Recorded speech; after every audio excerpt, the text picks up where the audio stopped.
where interesting things are happening around Klal Yisrael, around the Jewish people, are reported by, whoever is on the ground. And most of the time it's shluchim around the world. And every once in a while, they have one of these things. That's what's going on in Lubavitch, not just around, news or something around the world, but what's going on in Lubavitch. And I've spoken, it's all in Yiddish. It's for the Yiddish-speaking audience that speaks Yiddish in not necessarily a Chabad accent of Yiddish. And he called me earlier this week so I could be on this program, a podcast, or I'm not sure if it was a recording or if it was live. I don't know, it's just on the phone. But he says, I want you to talk about Yud Shevat. I said, what about Yud Shevat? He says, if you can just go through some of the years and sort of like define the Rebbe's Messias or the Rebbe's leadership. I said, how long do we have? He says, as long as you want. I said, I don't think so. Anyway, I spoke today for over an hour just on the aspects of what did the Rebbe want from us? What did the Rebbe want from us? That in and of itself takes so long. Because this is what Yud Shevat contains so much in it. And so, I said, I'm not going to speak here for an hour about that. These are things that you probably know already. And when my cousin called me, my relative called me an hour ago, my response to him was something that the Rebbe spoke in 1972, tomorrow night, or 54 years ago. And the Rebbe, in his Yud Shevat Farbrengen of that year, the Rebbe said, before we go anywhere on Yud Shevat, the first thing that comes to mind is Basi Legani. You might have heard those two words, Basi Legani. Basi Legani, or in Hebrew you would say Bati Legani. Basi Legani is two words from the Kesuvim, from the Bible. And it's in the 5th chapter of Shir HaShirim, the first pasuk. Tzati achisi kalam. Bosi, I have come, Ladani, to my garden, achisi kalam, my sister, my bride. And this is a statement made by Hashem, by God, who says, I, God, Bosi, I have come, Ladani, to my garden. And achisi kalam is a reference to the Jewish people, my beloved people. I have come to my garden. These 4 words, which are taken straight out of the pasuk, a verse in the book of Shir HaShir, in the book of Song of Songs, these 4 words are the 4 words used by the previous Rebbe when he gave out to publish a discourse that he had said in 1923. The previous Rebbe, like all Chabad Rebbes, once a week or so, would sit and would deliver a mimer. A mimer would be some form of discourse, an essay. He would deliver it to the audience that was there. And he did so until 1945. He had escaped in 1939-40 from a burning Warsaw in the bombing of the Jewish quarter at that time. He was in there. He escaped and he came to the United States in March of 1940. He purchased 770 Eastern Parkway, that famous address on the Eastern Parkway in Brooklyn, in August of 1940. He moved in there. And the Holocaust ended, and then reports started coming in of the details of what happened. The Rebbe, the Lubavitch lost tens of thousands of families in Latvia and in Poland, and especially in Ukraine, and so on and so forth. And the previous Rebbe was beset with a stroke. He could not handle this. And he had a stroke, and it impaired his speech and also his physical activities. And so he stopped delivering these discourses. The Rebbe, his son-in-law, realized that the Rebbe wanted so much to deliver this, but he couldn't physically do it. And so the Rebbe suggested to the previous Rebbe that he will collect some discourses from previous years, which were said out there in Russia or somewhere which they weren't available. And they would publish them officially for every special time. And the Rebbe found every excuse to give to his father-in-law a previous rendition of some kind of discourse. The previous Rebbe would edit it, and that would be the published works. In fact, it worked out better because most of the Chassidim were not in Brooklyn or New York, and so they were able to send out this Torah weeks in advance, so that on the days of the special days, he would be able to study these things. Yud Shevat, the 10th day of Shevat, the previous Rebbe had yortzeit for his mother, grandmother, who was the wife of the fourth Rebbe, Rebbe Maharaj.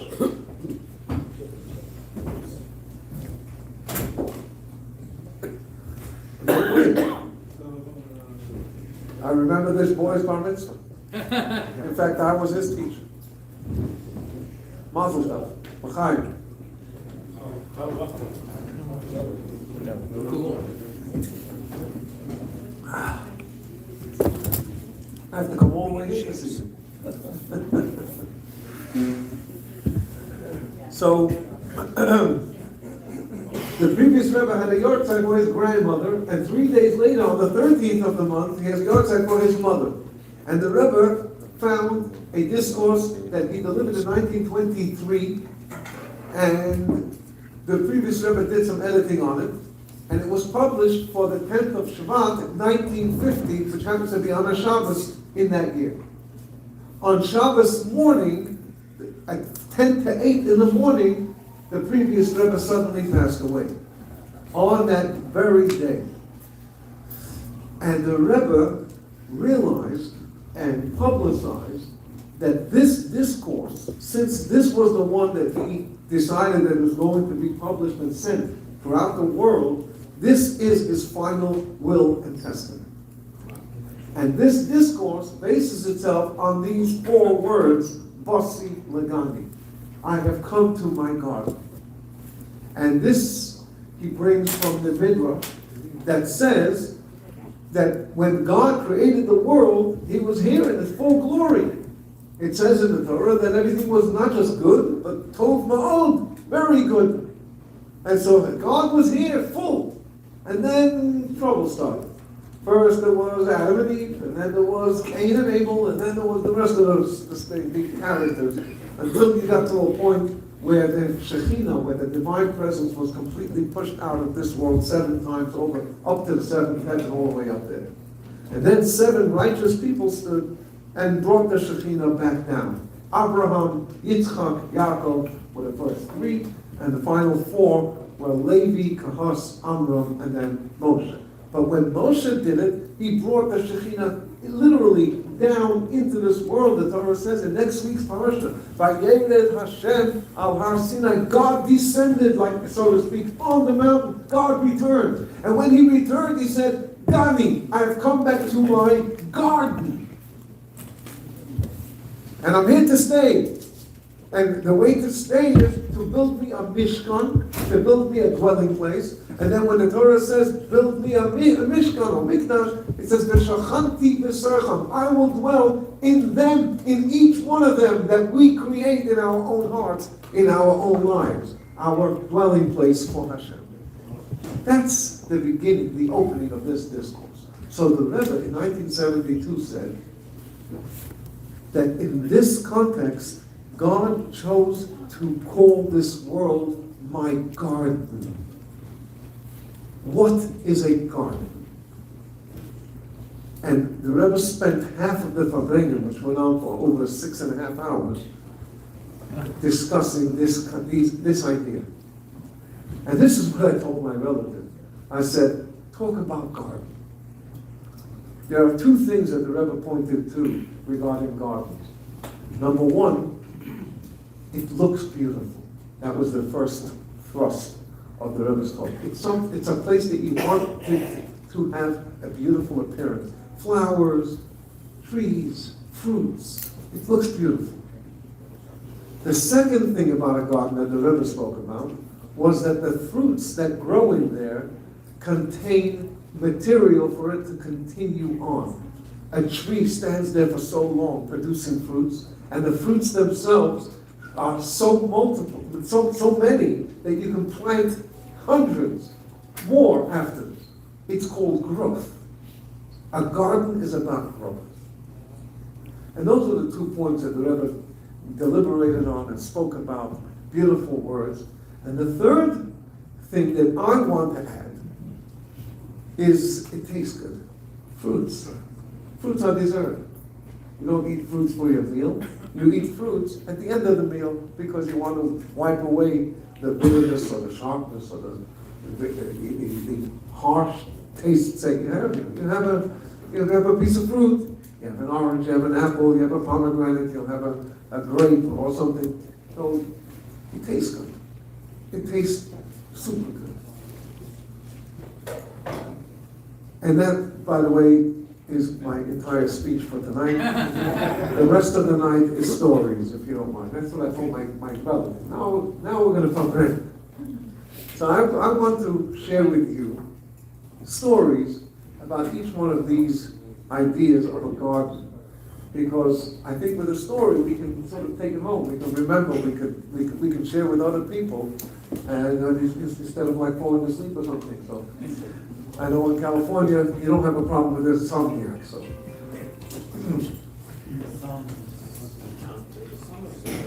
So I want to begin with a sweet taste. That's what I added to the Rebbe's list of things in the garden. I mean, it's also endless because it's fragrance. There's all kinds of things in gardens. But let's just stick with this, the sweet taste of a garden.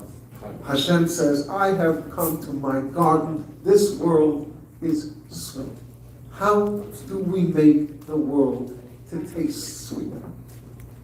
And so I'd like to share with you a story that I personally heard from the person that it happened with, whose name is Rabbi Moshe Levin. You may have heard of Rabbi Levin, one of the Rebbe's personal attendants and secretary. He had a younger brother by the name of Moshe Levin. Moshe Levin was a man with a very, very good memory, sharp memory. And he made it his point to actually remember everything. Every detail was important to him. And he never got married. And towards the end of his life, he was living in his apartment by himself. And he couldn't go, he couldn't move out. And some people who knew him from before, from earlier days, would call him. We would speak to him every few months or so, maybe every 2-3 months. Every 10 weeks or so, give him a call. He was a big Yankee fan. And he spoke a lot about the Yankees and his statistics and all of that stuff. But he was a infinitely more Rebbe fan. And in one of the phone calls that we had, he shared the following story. It was this night, the night of Shevat, 5 years ago, tonight.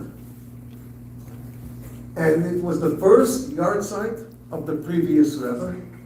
And every year on the yard site, we make a very big deal, because it's not just the yard site of the previous Rebbe, but it's also the day that the Rebbe finally acquiesced and agreed to assume the mantle of leadership of Chabad. So for any chassid, in addition to the previous Rebbe's passing, that is also the first time that the Rebbe became the Rebbe. And more about that much later on if you stick around long enough.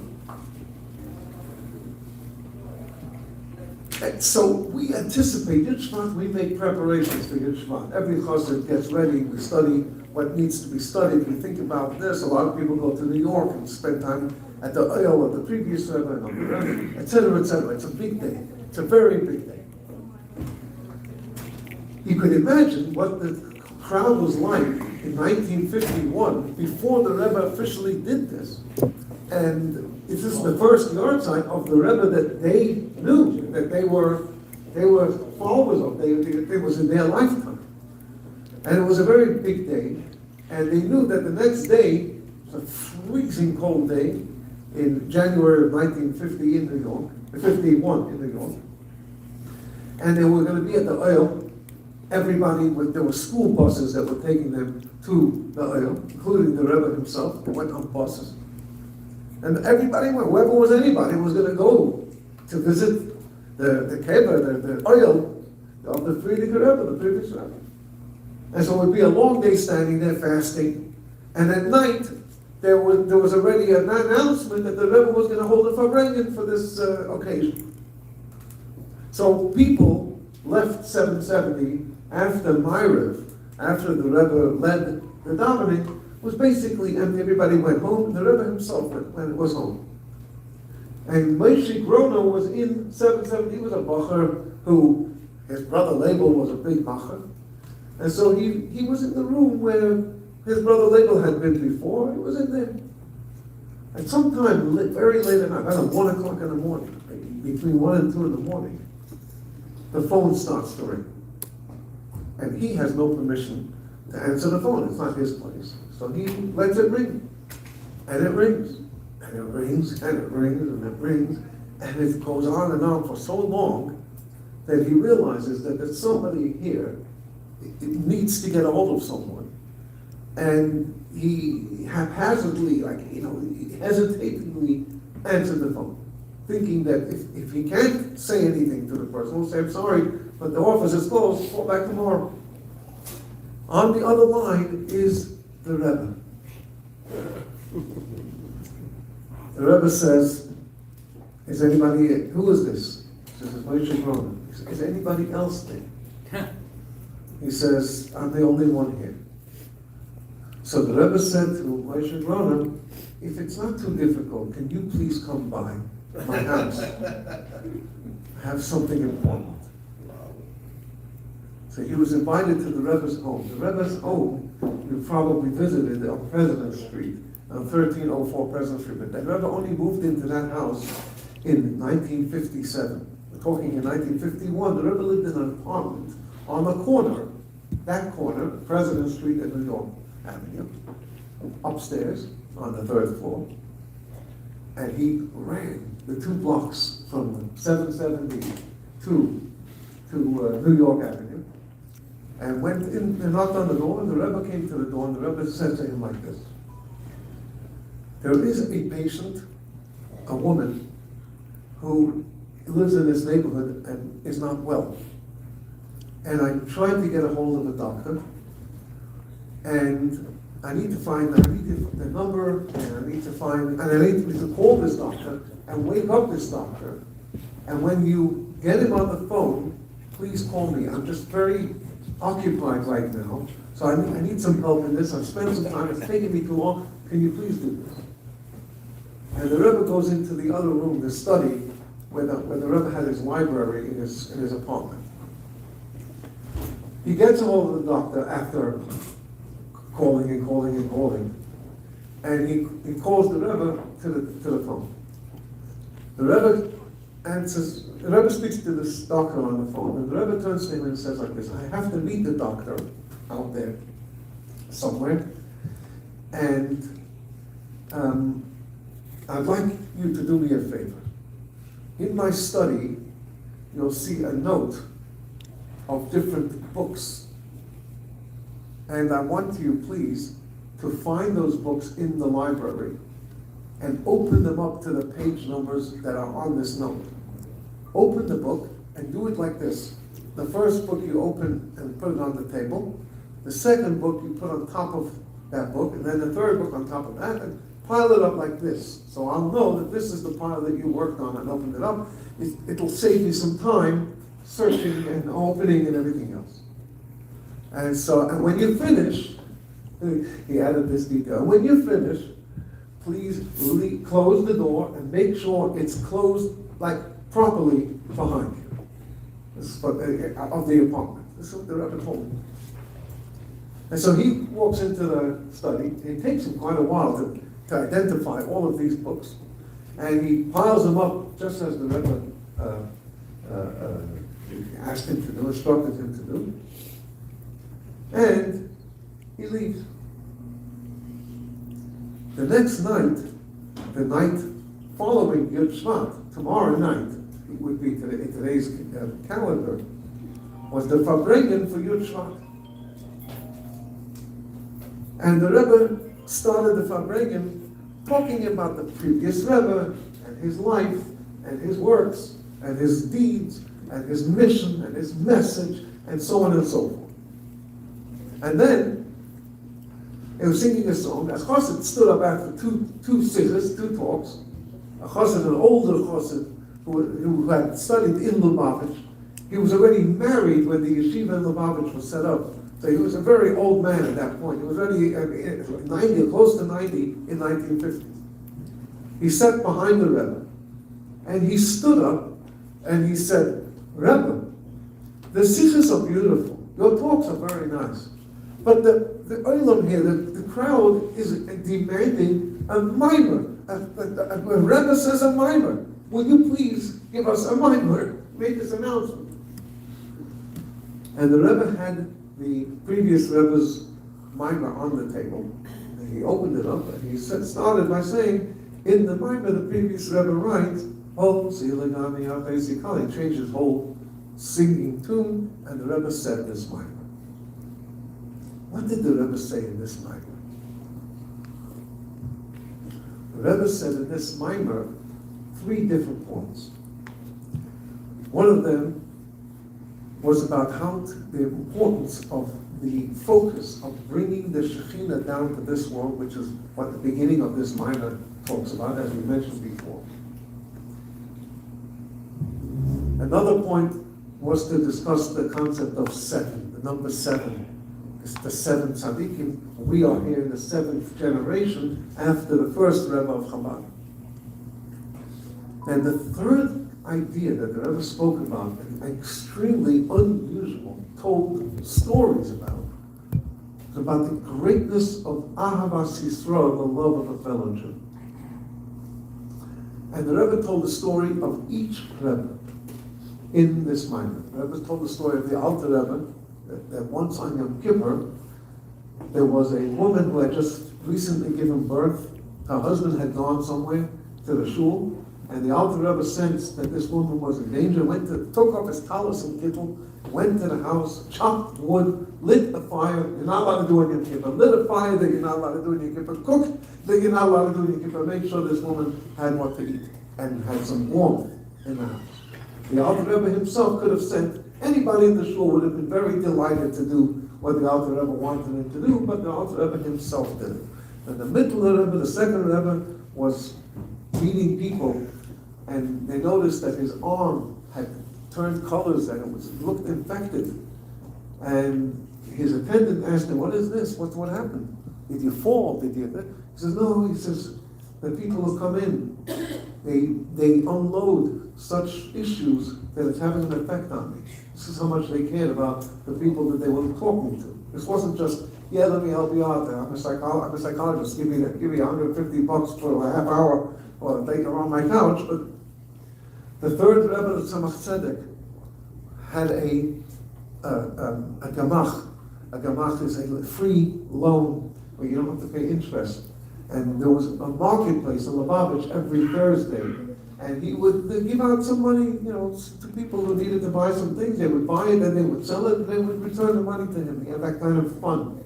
He was walking to shul one morning, and his talus was full one Thursday morning, and one of the guys stopped him and he said, Rebbe, please, he was before he became the Rebbe. He was still a young fellow. And they said to him, but it was after his grandfather, the first Rebbe, passed away. And the guy said to the Rebbe, he says, can you give me some change? I'm going to need a few rubles. I want to buy a calf. And then I'll sell the calf for a few rubles plus. And with that plus, I'll be able to buy food for shabbos. So the Rebbe said, look, I'm on my way to shul now. But when I finish davening, I'll go back home and anyway, he gets into the shul. He says to himself, wait a minute, the guy needs to buy the thing now. This is when the marketplace is starting. How is he going to sell it? So he put down his talus. He went all the way home, found the money. He came back to the marketplace. Now the marketplace was flooded with people. Until he found the guy, it took him quite a bit of time. And all this while, he's postponing his davening. And when he gets back to the shul, he puts on his talus, and when he covers his face with the talus, as per custom, when we put on a talus, cover your eyes, he had a vision of his grandfather, the Alter Rebbe. The Alter Rebbe would come to his grandson and help him with different questions that he had in Torah. And during the day, at night, he would come to him. And he hadn't been for a visit for a while, and the Rebbe had several questions, and the Rebbe hadn't shown up. And the Alter Rebbe was beaming, and he said to him, when you postpone your own work in order to help someone else out, you deserve a visit. That's putting yourself aside for somebody else. The fourth Rebbe of Chabad, Rabbi Shmuel of Chabad, the Rebbe told this story. He once told his attendant, come, let's get ready, we're going on a trip, a long trip. And they took a wagon to the train station near Lubavitch called Rudnia. And they traveled all the way to Paris.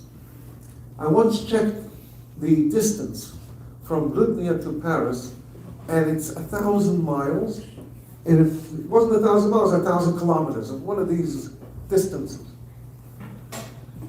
They traveled a couple of days to get to Paris. When they get to Paris, he says to his attendant, go to that expensive hotel. He says, so the attendant says, that hotel, that's the Vegas of Paris. That's where they do all the dice, gambling. And Rebbe said, yeah, that one. They get to the hotel, and he says, which floor, where would the Rebbe want to stay over?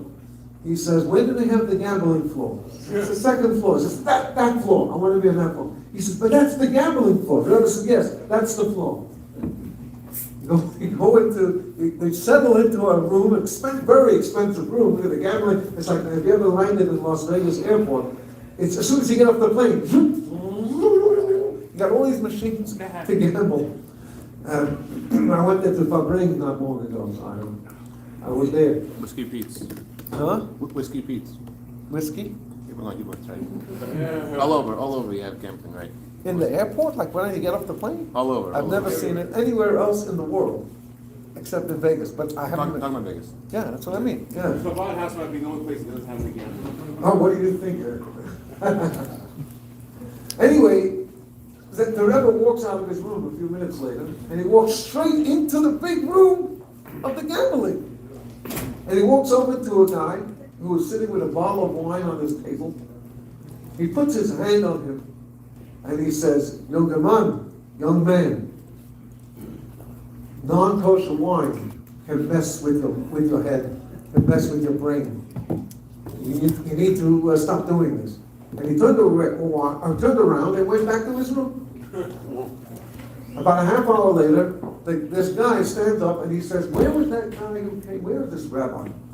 So they pointed in that room, knocks on the door, walks in there. When he came out, his eyes were puffed, red completely. And you can see that guy had become a changed man. The next morning, the Rebbe Maharash loaned him his talus and tefillin. And then the Rebbe Maharash said to his attendant, let's go, we're going back home. They traveled 1,000 miles so he can be there for someone. Again, you can send whoever you want. He could have sent his attendant to do that himself. But the Rebbe himself went out to do this. And the same thing, the Rebbe told a story with the fifth Rebbe, the sixth Rebbe. The Rebbe said all of the Rebbes of Chabad went completely out of their way to be there for other Jews. And then the Rebbe said something, a piece of Torah from each of the Rebbes, from the Alter Rebbe, Middle Rebbe, Tzemach Tzedek Rebbe Maharash, and Rebbe Rasham. And Moshe Grona is listening, and he realizes that the words that the Rebbe was saying from each Rebbe were in the books that the Rebbe asked him to open up the night before. So now, let's see. The Rebbe was busy talking about the great love that every one of the Rebbes of Chabad had for a fellow Jew in the most amazing way. Went completely out of their way to do something for someone else. The night before, the Rebbe was sitting and preparing himself for what you could arguably say was one of the biggest moments in his life. Certainly, in the life of every chassid, this is where the Rebbe was preparing himself for the next night, where he was going to say this mimer and say, "Okay, I'll acquiesce. I'll do what you want me to do. I'll become the Rebbe." And you could well reason, and you can well give the Rebbe some slack, as he was so busy, emotionally and intellectually preparing for this night, for the next night, that he didn't have any other issues that he could have been focused on. And yet, he called Moshe Levin to help out a woman, some woman that nobody knows, somewhere to meet a doctor at 2 o'clock in the morning in Brooklyn, while he was preparing for this night. That's what makes the world. We are able to learn from the Lubavitcher Rebbe's and from our Lubavitcher Rebbe as well, how to actually, really, truly be there for someone else, go out of our way, and truly stand there for someone else. That's Basi Lagani, when God says that's a garden that looks beautiful. Because anybody can have conflicts with anybody. It's easy. What makes a garden? It's hard to make a garden. It takes a lot of planning, it takes a lot of work, and physical work, and upkeep of a garden. But it's the most beautiful place in the world, and God calls this world a garden, because He knows that we will make it look as beautiful as it could be by being there for everyone else. This is a very valuable lesson that we learn from Yud Shevat, and that the emphasis is garden, that we make this world into a beautiful place by truly going out of our way to be there for someone else. L'chaim.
Yes.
L'chaim v'bracha. I say l'chaim also to Rabbi Yossi, Mr. Shana Reber, who sponsored Farbrengen tonight. If you want to also participate, it's very appreciated.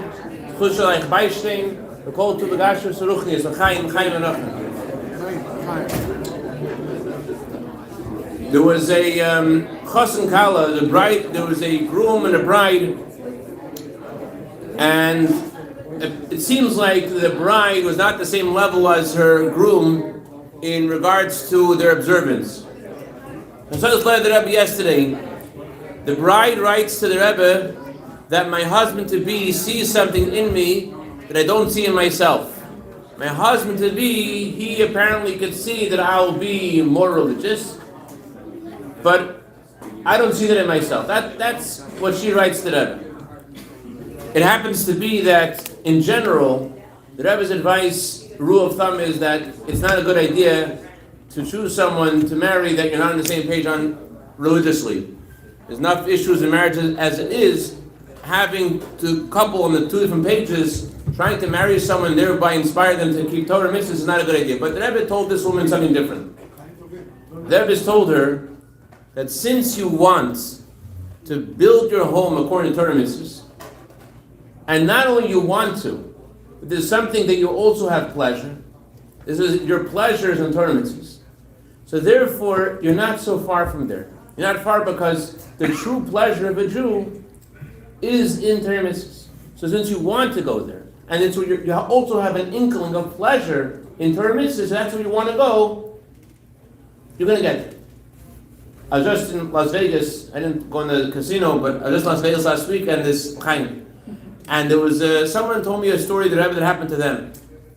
They were considering a business venture, and she had this non-Jewish partner in this business, and she asked the Rebbe if they should go into this business. And the Rebbe responded, if you already decided, then make sure the business is open and closed on Shabbos and Yontiv according to the instruction of a rabbi. It should be done in a kosher way. If you haven't decided yet, it's not such a good idea. Better not to do it. Now, anyone of us sitting here knows a little bit about the Rebbe, knows a little bit about the Rebbe's instructions. It doesn't matter what you decided. If you heard that from the Rebbe, you're going far away from that business venture. You're not touching that for the 10-foot pole. You could have signed and sealed and invested. You are never going to be able to look at that deal as anything substantial. But the Rebbe's words were different. If you have decided already, make it kosher. If you haven't decided yet, not a good idea. We just sang a song.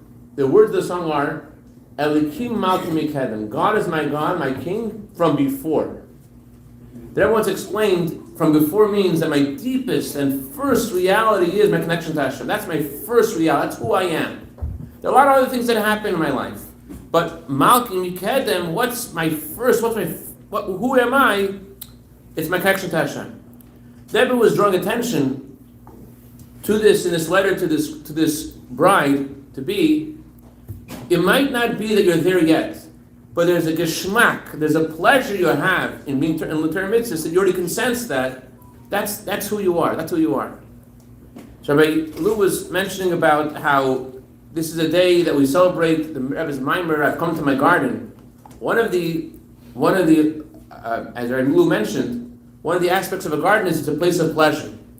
It may not be full of pleasure at first, but that it is a place of pleasure. So this world is a place of pleasure. The mission where Hashem has given each of us is a place Hashem has given each of us in the circumstances that we're in, the place that we're in, with the talents and energies and resources that we have. Hashem has chosen each of us for the specific part of the garden that we're in. And even if we're not seeing it as a garden, we're not seeing it fully as a garden, but as long as we want to get there, and we know Malkim Mikedem, we know that our deeper than any decisions we made is our decision to be close to Hashem's mission. And that's something we have a geschmack in, that's something we have a pleasure in, we'll get there. To realize tonight, to us to the guide of Shevat, it's about realizing who we are, that we're part of this mission of bringing Mashiach, part of this mission of making the world a garden for Hashem, and there's where we want to be. We might not be there 100%, but we should already sense, like the Rebbe told this lady, even if you're not there yet, and your husband senses something in you that you don't sense yet, but that is where you are. So l'chaim, we should know who we are, what we are, who we're connected to, and we should embrace the mission that it gives each of us with a new simcha, a new chayis tonight, a new level of devotion, higher, incomparably than we were before. L'chaim. Amen.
sign comment.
L'chaim, l'chaim.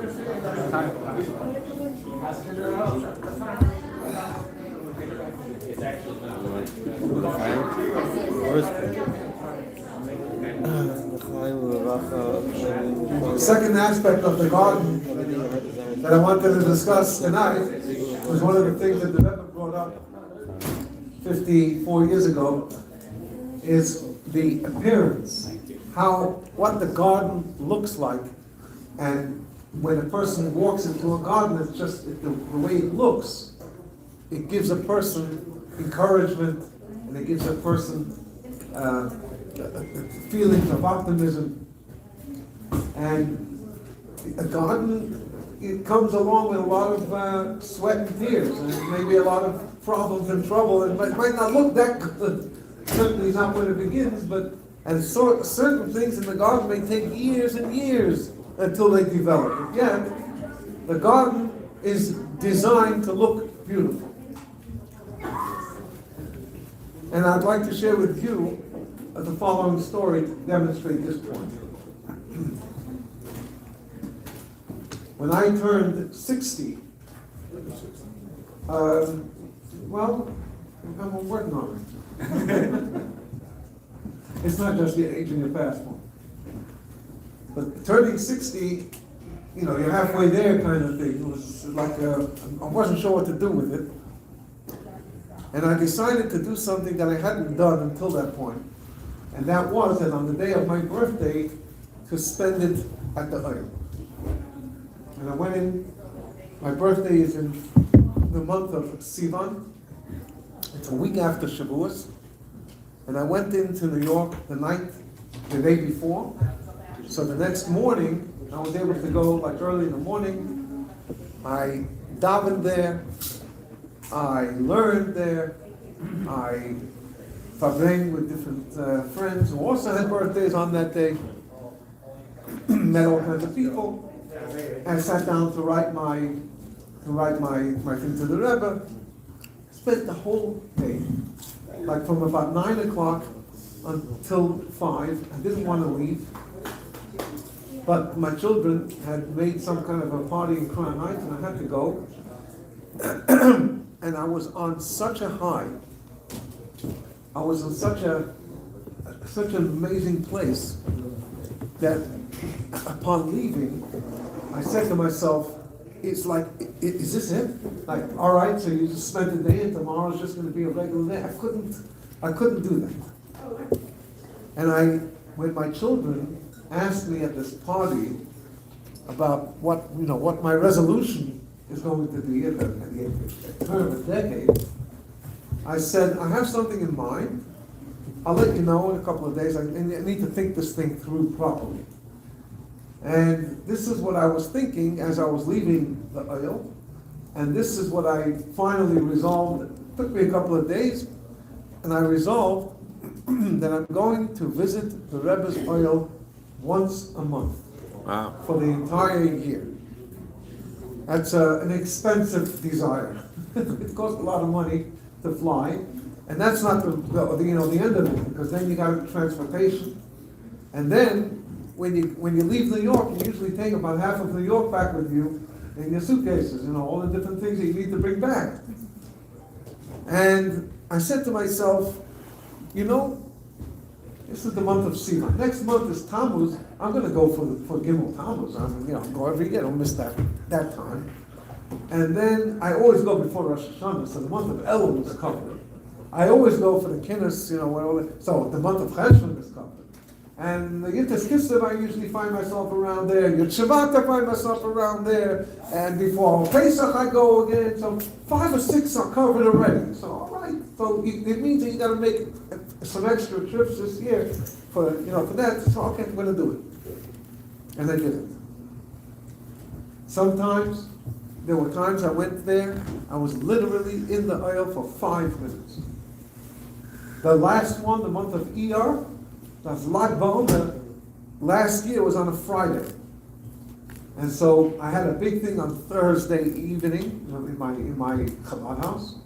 And I took the 10:30 flight that was delayed till 11:30, didn't get into New York until 2 in the morning. My flight out of New York was at 6 a.m. that Friday morning. And it was delayed because of weather and because of this. And by the time we landed in JFK, I had 4 hours to be back. The plane was leaving in 4 hours. At least a dozen other flights landed at the same time. And there were hundreds of people. An Uber was the cheapest Uber was about $86 to travel the 3.3 miles from JFK to the Vale. And that's, but the Waymo, I don't have Waymo in New York. What do you think? It's California or something. And the regular taxi, there was a line that was an hour and a half long line. I'm talking 3 in the morning. And I found a lift for like $54. I said, okay, I better take it, or else I'm turning around and go straight back home. Gotta get to the aisle.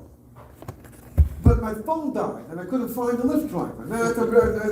Anyway, by the time I got to the aisle, and I had to go to the mikveh, it was already after 5. No, not after 4. I made a calculation. By 5 after 5, I need to leave to catch my plane. So this was after 4, and other people had asked me. Like, it was a big day, and I asked me to write things. I was 10 minutes ago. I can hardly read. An amazing story happened as a result of this. A woman was giving birth, and she called me. Can you please mention it? And as I stood there, the baby just came flying out. The doctors were extremely pessimistic about this. Anyway. I was in the aisle just for 20 minutes. I hardly said a word about myself. I did whatever I had to for someone else, and I ran out of there. And I got back to the airport. And for some reason, the plane wasn't delayed on the way back. I wish it was, but it wasn't.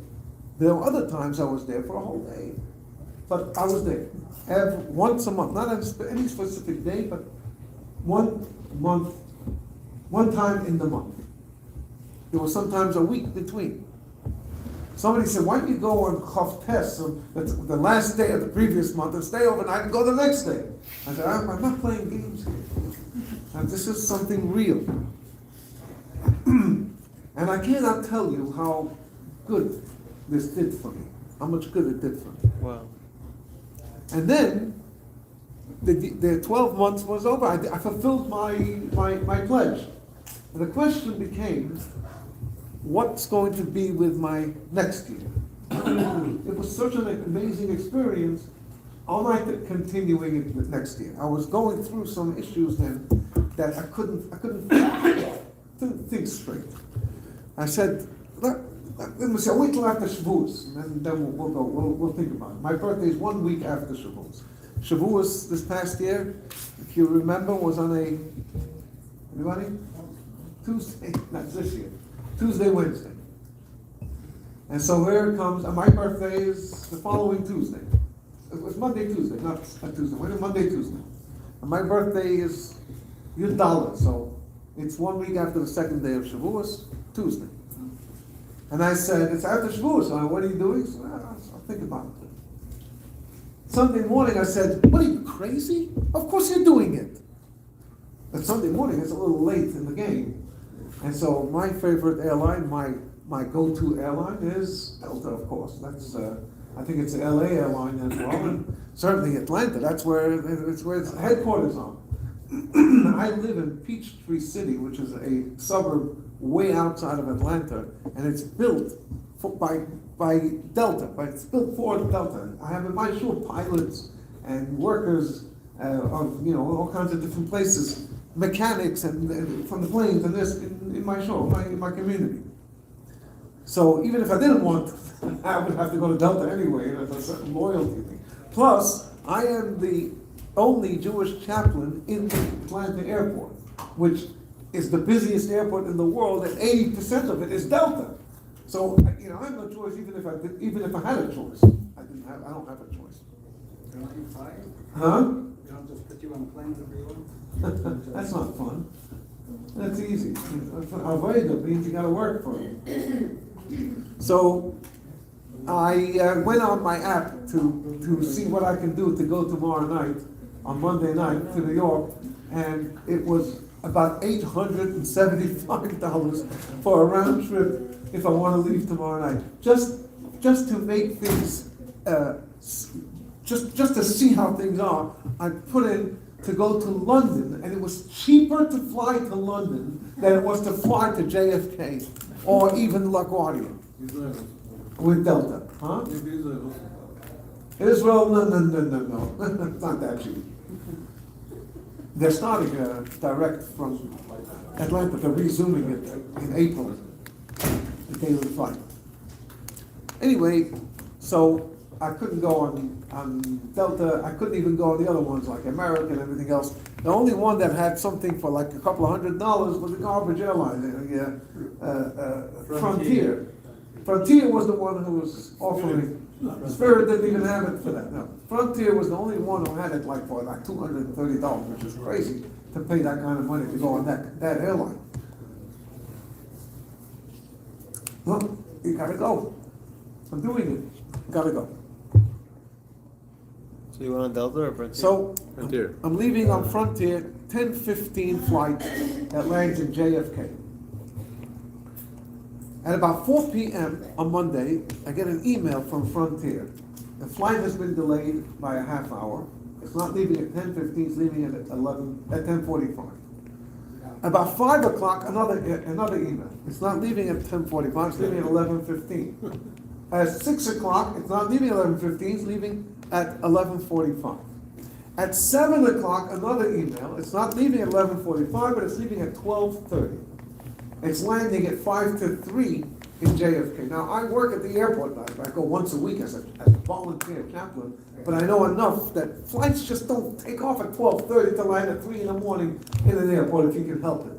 And certainly not Frontier. And so there was no further emails. So I get in my car, I'm at the airport on time, but when I get there, I see a long line, not by the gate, but by the desk. I said to somebody, what's going on? There's nobody going on the plane? They said, no, you didn't hear. There's another delay. It's not leaving at 12:30, it's leaving at 6 tomorrow morning.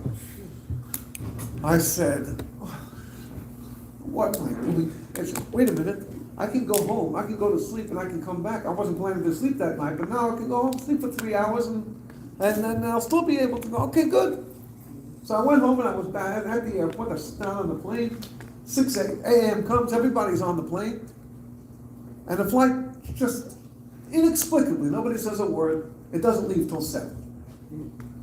Lands in New York at about 9:30, 9:45. And the captain comes on and he says, ladies and gentlemen, we apologize for the delay, but I have some more bad news. There's no gate for us over here. So we're going to have to wait for a gate to open up. And so, all right, he says, I know you're probably thinking that's okay, but I'm afraid to tell you it's going to take at least an hour and a half. Like, wait for a gate. How about 10 minutes, 15 minutes? An hour and a half. And we don't get off the plane until 11 o'clock. I haven't davened yet. It's my birthday. It's Tuesday morning now. I've been flying since 10:30 last night. I get out and I go to rent a car from Budget. Don't ever rent a car from Budget at JFK. Because it happened to me twice in a span of 4 months. I waited an hour and a half for the car that I had already reserved. Sorry, you don't have any cars. What do you mean you don't have any cars? It's reservations, you know. Sorry, we don't have any cars. I didn't get to the aisle until close, about 12:30. And I hadn't davened. And I had to go to the mikvah. I was deeply embarrassed. And I was about to daven and the phone rings. And somebody on the phone had some very bad things to say. The phone rang 3 times, each one worse than the previous one. And I had just had enough. I was just so completely broken. I was disoriented. I was very, very unhappy, upset, and embarrassed to stand and daven at 1 o'clock in the afternoon. And the Rebbe said, on your birthday? Like, what's wrong with you? And I decided I was in such a bad place, and I wasn't going through good things until that point either. But a few weeks before it was a bad time in my life. We all go through these challenges. I decided I'd come to a point where I absolutely had enough. And I am going to let the Rebbe know I'm going to unload like I've never done before. That's it. I've made up my mind. I davened, I sat down, and I wrote my letter for my birthday, the regular, which I write every year, which I've been writing for, close to 60 years. And asking for a year of success, a year of blessing, and a year of peace, and a year of... And then I sat down to write that letter. And I wrote Beis Samach Dalet, which is what you write as the heading on every letter, the Siyata Deshmaya with the help of heaven. I didn't write another word. I'm sitting facing this way with my pen and paper in my hand. And at the corner of the table over here, somebody comes over and says, Rabbi Lou. And I didn't see who it was, but my heart told me, why did you give this guy a piece of your mind for disturbing your peace? And I turned around and I see, this is a buddy of mine from Israel, a shaliach in Israel. And why are you what do you have to say? I said, oh, hi.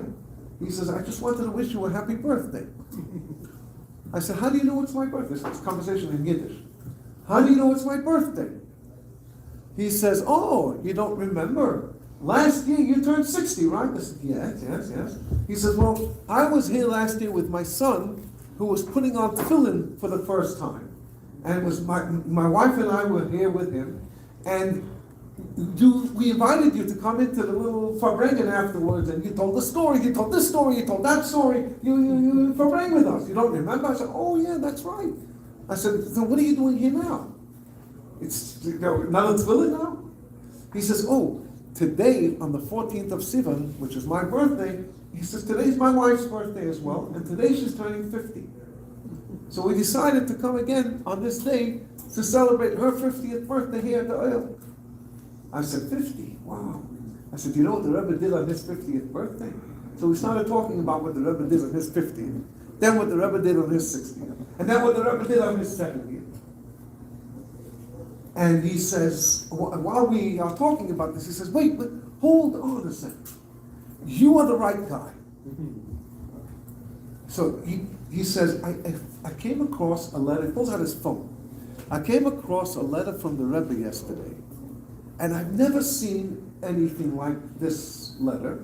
And I'm wondering if you would know maybe if there's anywhere else where this kind of idea is discussed. And he opens up, finds the letter on the phone, and he starts reading it to me. The letter is in Yiddish, so he's reading it to me. And the letter says like this. I'll say it in English. I just say it in English. The letter says that there is a statement made by Rabbi Moshe. There is a statement made by the Lubavitcher Rebbe's. And the statement is a line. Tracht gut. You read the letter. Tracht gut. What's the other three words? It will be good. Vet sein gut. Think positive, think good, and things will be good. So the Rebbe says there is that quote from Rabbi Moshe from the Lubavitcher Rebbe's. The Rebbe said normally when people hear that quote, they think that when you think positive thoughts, somebody just said it before, when you think positive thoughts, when you think good things, then good things will be the outcome. But the Rebbe said that sein gut, the outcome is not the way you think, because you are limited, you're a human being.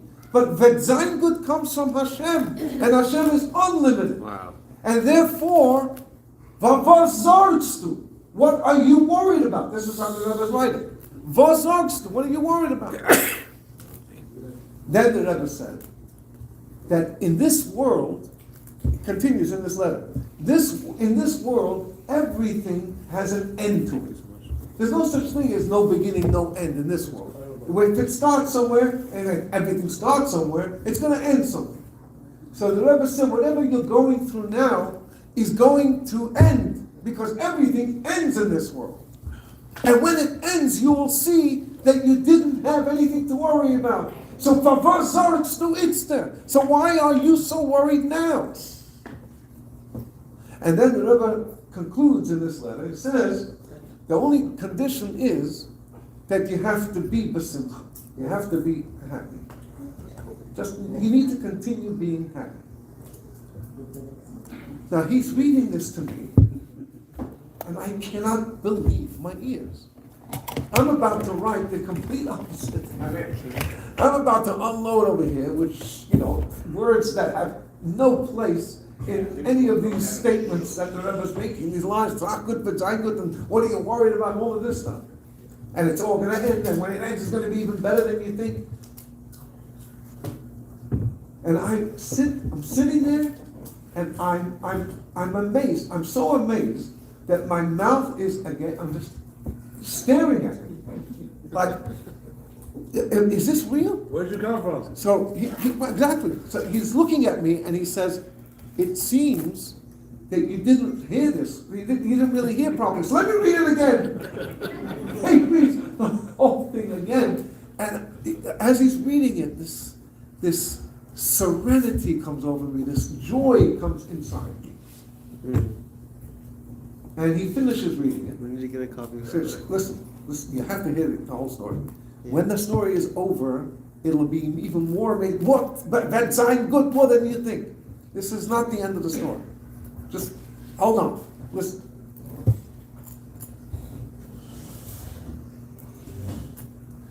I said to him, when he finished the second time, I said to him, I'm unaware of anything like this anywhere else. I've never encountered this anything. And so he said, okay, happy birthday, bye-bye. He leaves. I stand up and I start to dance. Immediately. The Rebbe said, be besimcha. And there are people who are sitting there, what happened to him? What's going on there? I sit down and I continue this letter to the Rebbe. This time, the letter reads like this. I came today for my birthday, as I came last year, and I came every once a month. And I was about to write my package, my peckle, my troubles.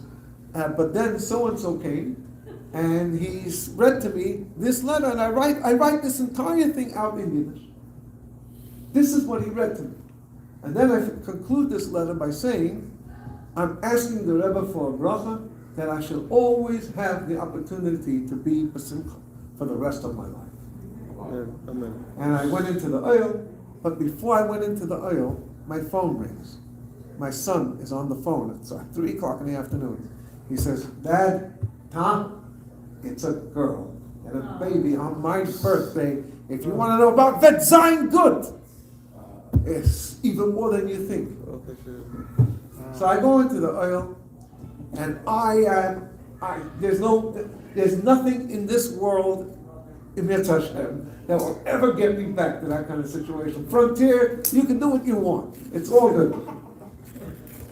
And so you went in. I never. When you got. By the way, Frontier on the way back left on time, and somebody double parked, and I couldn't get out. And beeped, and I made noise. And by the time I got to the airport, I missed it by 3 minutes because it left on time. No. So when you need it to be delayed, anyway, that's for a different time. Anyway, the story isn't over. The story is not over. 5 months later, we're talking now the end of the month of Cheshvan by the Kinas Hashlokim. Guys, the rest of the story is now starting. This is 2.5 months ago now. I've continued my traveling to the oil once a month. I was there on Hey Tevis. I will be there, Mitzvah Hashem, next Monday on Tu B'Shvat. That's my Shvat time, and etc., etc. Continuing this thing. And it's absolutely amazing. It's one of the most amazing things I've ever done. in my life. Anyway,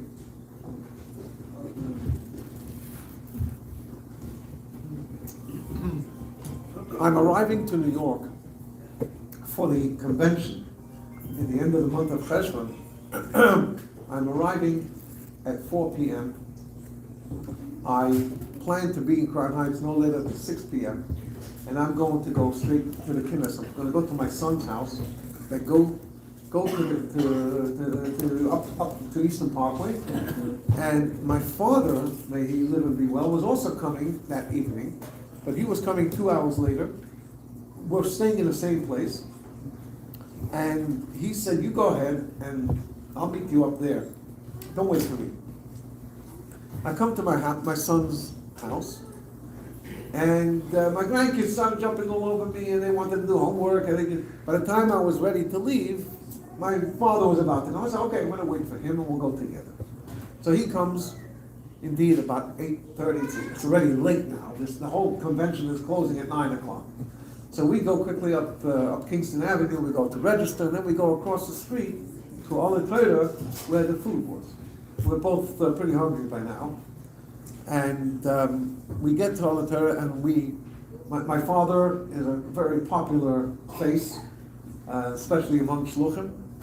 And we decided we're going straight for the food, and then we're going to find a table somewhere in the middle where there's no one, and we'll just try and mind our own business and sit down and talk, catch up ourselves, and so we filled up our plates and we went in the middle of the room, middle of the dining room, and we put our plates down on the table, and all of a sudden there's two guys sitting on the other side of the table.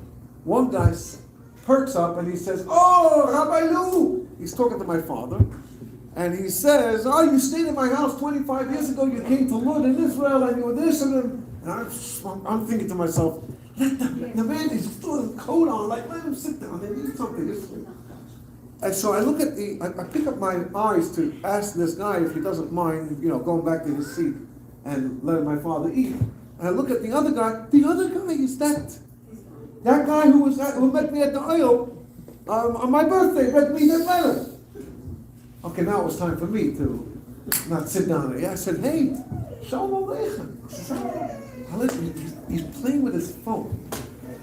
It's like he's messing on his phone. And I say to him, "Shalom aleichem." I said, "You don't realize what you did." I start to tell him, "You do not realize what happened here." I said, "You have no way of realizing what you did." He said, "What are you talking about?" So I told him the story. He had no recollection of it. It was an encounter that he met a friend for a couple of minutes. He didn't remember this.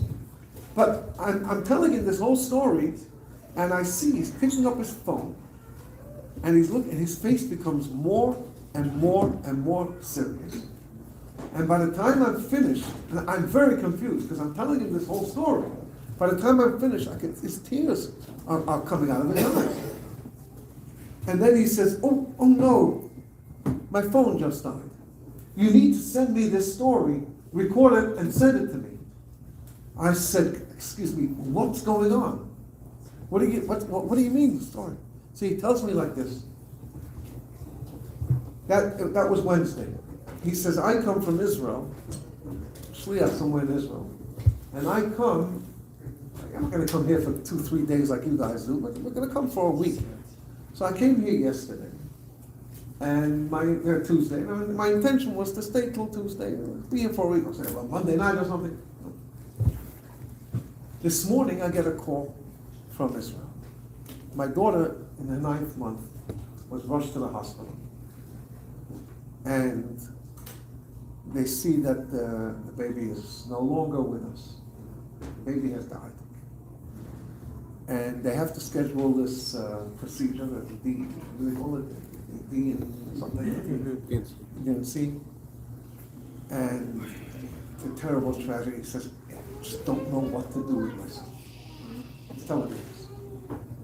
And my wife, my daughter, my other children, It's like, we're just so completely broken, devastated, falling to pieces here. And tomorrow morning she's got to have this thing to add insult to injury. And I'm thinking to myself, you know what? Maybe I should just go home. Just go back. I'll stay here. And I'm on my phone trying to see what it would take to change my ticket. And I'm sitting here with my friend, my very close friend, and here you come in, you barge in, and you tell me the story about Trach gut verzeihen gut. He said, you don't understand what kind of comfort you just gave.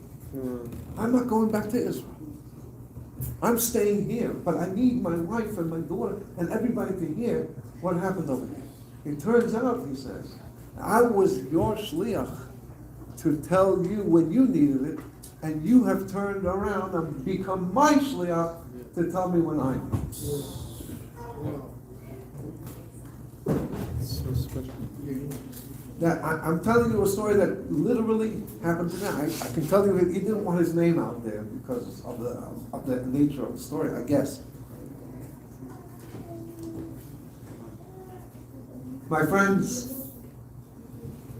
the world is a garden, and things happen in this world that make us crazy, that take us away from where we need to be. The simcha with optimism, realizing that God is the gardener here. And sometimes in order to create a beautiful garden, it takes a lot of work and toil and blood, sweat and tears. But it's all in order to make this world into Hashem's beautiful garden. And sometimes we see it and sometimes we don't. Sometimes the Rebbe is right there for you and jumps in just at the last second. But the message is that when the challenge comes, when the difficulty comes, when the obstacles come, when the tears, when the bleeding hearts are there, it's all in order to make this world into a more beautiful place. And tracht gut, keep trachting gut, because the Hashem's way of that sein good is beyond comparison to even our most rosy pictures that can be. And therefore, the second message of Shevat is that if there is a problem, God forbid, we should all have beautiful lives with peace and life and health and wealth and nachas and no issues whatsoever. But if chas v'shalom, that Hashem wants to work us out in order to create from us a more beautiful tree, we need to be able to realize that we are a tree in Hashem's garden, and vet sein good. L'chaim.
Chaim.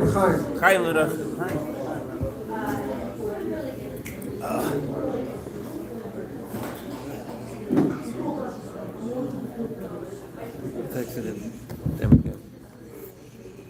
Just to complete the story from before, the guy.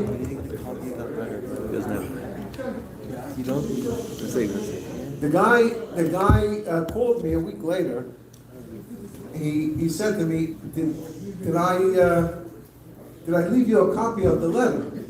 I'm looking for the letter, the original letter. Did I leave you a copy?" I said, "What copy?" You remember the whole thing. It was on the phone. We have not been able to find this letter. I don't know if this is a letter that's printed somewhere, or did somebody send him the letter. I have no idea. He was just reading it to me from his phone. I didn't ask him, let me see the letter. I don't know if it was an original letter, if it was a printed letter, if it was this. We don't know. We haven't found this letter yet. Just to complete the details, to show you how, this story is so amazing. Anyway, the third issue, the third area of the garden that the Rebbe identified in the Farbrengen of 1972. Huh? The what? The first and the second. The first and the second is that the first one was that the garden tastes good, has good fruits. The second was that the garden looks good. That was the story before. The third is about the continuity of the garden, tzmicha, the growth and the continued growth, because the fruits that grow are beyond comparison to that one pit that you might have put into the ground. And within those fruits, there are multiple pits that continue thousands more and in perpetuity. That concept, that's what a garden represents, a continuous growth. So I mentioned before, in the previous story, about the Rebbe when he turned 50, when the Rebbe turned 60, when the Rebbe turned 70. And the Rabbi Niazov, who was playing the music over here, just sang the song, B'chor Hashem Chasisi, which is in Tehillim 71, the Tehillim that the Rebbe was saying when he turned 70, and all Chassidim were saying when the Rebbe turned 70. When the Rebbe turned 70 in 1972, on Yud Aleph Nisan, 4 days before, a Sunday, Yud Aleph Nisan, 4 days before Pesach, it was in Lubavitch, it was something that no one alive had ever experienced, that a Lubavitcher Rebbe should turn 70. The Alter Rebbe passed away at the age of 68. The Mittler Rebbe passed away at the age of 54. The Tzemach Tzedek passed away at the age of 77. But he turned 70 about 115 years before 1972, so there was nobody around. Rebbe Marash, he passed away in his 40s, and the Rebbe Rashab, 48. Rebbe Rashab passed away at the age of 60, and the Frierdiker Rebbe also passed away before his 60th birthday. Before his 70th birthday. So the Rebbe was the first Rebbe, and the only one outside of the Tzemach Tzedek, and the Tzemach Tzedek had turned 70 more than 110 years ago. So nobody knew how to do, and nobody heard of anything that happened when the Tzemach Tzedek turned 70. So what needs to happen over here? And there was a big stir in the world of Lubavitch. At the beginning, it was just with the Bachar in 770. And they decided that they're going to devote 70 minutes of learning just the Rebbe's works. I'm not sure if it was every day or twice a week or something, but there was an extra added dimension of getting into the Rebbe's Likutei Sichos, Rebbe's Sichos, Rebbe's Torah. But then the rest of the world started catching on. And everybody wanted to do different things. And different communities around the world were suggesting different kinds of gifts. And it came to a point where the Rebbe himself addressed this. And it's actually on video at the Purim Farbrengen in 1972, which was just 3.5 weeks. 3.5 weeks before the Rebbe's birthday, before the Rebbe's 70th birthday. And the Rebbe said then, at the end of the Farbrengen of Purim that year, the Rebbe said, although it is somewhat uncomfortable to start talking about gifts that people want to send for your own birthday, nevertheless, the Rebbe said there are people who are want to send. He says, the Rebbe says, I don't want anyone to send me any kind of gift unless it's something spiritual. Spiritual, more and more and more. But physical, I have everything I need. I'm blessed. I have what I want. Please refrain from any of your plans to whatever it is. I'm not interested in that. Spiritual stuff for sure. Now, that was afterwards. That's no. I told you have to listen to the end of my stories in order to the comments and the questions are all welcome, but after the story is over. The reason is because a lot of the things that you're thinking will be covered, or your questions will be answered, your comments will be addressed. But what you said now, that's only after the Rebbe's birthday. It wasn't before. It was after the Rebbe's birthday. Now, if the Rebbe himself is mentioning his upcoming 70th birthday, you know now, and the Rebbe is saying, please don't bring me this, but you can give me that, you know that this is something, the Rebbe himself is beginning to acknowledge that this is a big deal. And so, those days, in 1972, to fly to New York for less than 2 weeks from overseas was like unheard of. You just don't know nobody did that. It was a big deal to go overseas, a very big deal to go overseas. The 747 and jumbo jets were just coming out there. This was like, it was still in the earlier days of flying overseas like this. And that, if you want to come for Yud Aleph Nisan, Yud Aleph Nisan is 4 days before Pesach. That year, Yud Aleph Nisan was on Sunday, like this year. And Pesach started on a Wednesday night. So, and it's the most difficult time to leave your families when Shabbos before Pesach, when there's chaos in the house. Places going haywire. And you have to feed, you have to kasher, and you have to clean, and you have to bring, and you have to get matzah, and you have to go shopping, and everybody knows a Yiddish house before Pesach is crazy.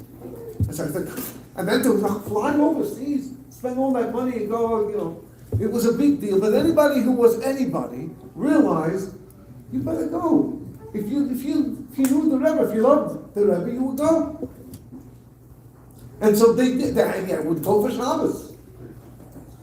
So already Shabbos, there was a massive crowd. They weren't sure if there would be even a Farbrengen. Because in those days, the Rebbe only Farbrengen twice, on his 60th birthday and on the beginning of the 70th birthday. We didn't know if there was going to be a Farbrengen. It wasn't a given. But before Shabbos, there was an announcement. The Rebbe said there will be a Farbrengen on Sunday night starting at 8:30, and it's going to be a Farbrengen for the Rebbe's 70th birthday. Wow. What a simcha. That Saturday night, once a Shabbos, the Rebbe left the shul after Ma'ariv, and they started this song, this Bachar Hashem Chassisi was everywhere, all the time, all over the place, and they started to dance. 770, the downstairs shul, that big shul, is half the size in 72. And they couldn't fit all the people. It was a circle of people dancing from one side of the shul to the other side of the shul, and then out into the street, around and back in. That was the dance, up the stairs and back down the stairs. And they danced all night. Their simcha of arriving at this kind of milestone was so big. And so you can imagine how charged the crowd was at this Farbrengen. When the Rebbe came in, they were singing this B'cha Hashem Chassidus. After the first Sikha, B'cha Hashem Chassidus, they already had sung it twice. And then the Rebbe said, my Rebbe started the Farbrengen after the first Sikha, 4 Sikhas, 4 talks about, on one pasuk in the book of Koheles, where it says, Odom la'omo yivole. The Rebbe would say, Yula. Odom la'omo yivole. Man was born to toil. That's what the pasuk says. And the Rebbe spoke about this concept. It's one of the most beautiful series of talks of the Rebbe. Like, why did God create the world this way? Why put us through all of this? Why couldn't He just give it to us? And the Rebbe went back and forth from all the different dimensions of what it means to toil and to work, and the reward for the work and for the toil, and so on and so forth. It was just, it's absolutely beautiful.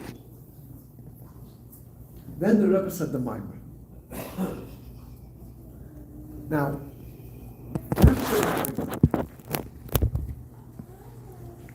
let me make a pause here. I was, at that time, I was about 8 years, just before my 8th birthday. My birthday is Shavuos time, so this is just before my 8th birthday. I remember the whole hullabaloo. I remember my father leaving and going away like, wow, this must be a big deal, because never would he leave before Pesach like this. And he went. And we used to hear the Rebbe's Farbrengen in the weekday on what we used to call it the hookups. So it was a telephone hookup, and it would go throughout over the world. You would hear live when the Rebbe's words. And I was there as a kid. I cannot tell you one word that the Rebbe had said at any part of this Farbrengen. Farbrengen was 6 hours, and I was too young. I spoke Yiddish. The Yiddish wasn't the problem. It was, the content and what the Rebbe was saying. In the morning. Huh? 2, 3 o'clock in the morning. That's another thing. It's 2:30 in the morning. Yeah. But we used to go to sleep early and get up in the middle of the night. We used to do that all the time when there was these Farbrengen. If the Rebbe started Farbrengen at 8:30 at night, 9:30. 9:30 was after Lamed Ches. And to touch the Lamed Beis, the Farbrengen of the Alphason actually started at 8:30. Some Farbrengen started at 8:30, some Farbrengen started at 9. But 9:30 was only after Lamed Ches, when it became steady that all the weekday Farbrengen started at 9:30. After Lamed Ches, the Farbrengen were much shorter. Not much, but certainly shorter than they were before. Anyway,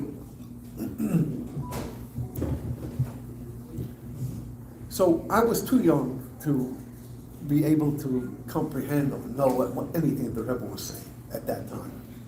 Just think about your own child at 8 years old, and to listen to the Rebbe's Sikha at that age is... When I was about 13 or 14, I was old enough now to understand what the Rebbe was saying, and I started going back to the previous years, and my father had, in his library, had basically as much, whatever was available that was written out, typed up, from the Rebbe's talks from the beginning until the 70s. And I was started going through them. I can't say I was studying them. I went through to see, catch up a little bit. And then I came across this is 5-6 years later. I came across this Farbrengen. And it says like this. In the transcript of this Farbrengen, it has that the Rebbe asked to sing the song before the Maimer, and the Rebbe said the Maimer. And then it says, after the Maimer, they sang the Nigan B'cha Hashem Chasisi Behisoidus Miyuchada, with a special inspiration, with a special way. They sang it in a special way. And after this, the Rebbe said the next Sikha. What did the Rebbe say in the next Sikha? So the Rebbe said that there is something that I want to establish, reinstellen. I want to establish in Lubavitch, and I've been waiting for his I was waiting for a special moment, and therefore this niggin was a special moment, and now I'm going to introduce this thing that I want to get into Lubavitch. What does the Rebbe want to get into Lubavitch?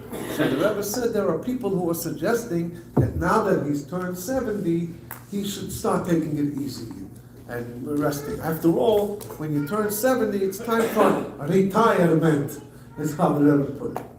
So the Rebbe said, first of all, it's not how old you are on your passport that decides what you're going to do with your life.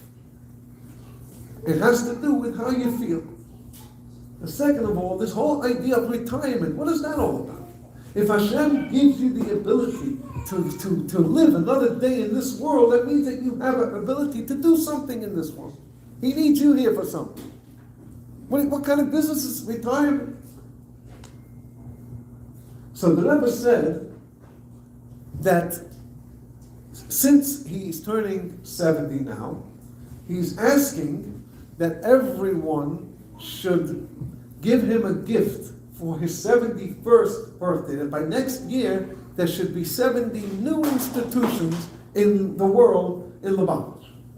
Now, 70 new institutions doesn't sound that much of a big deal in 2026.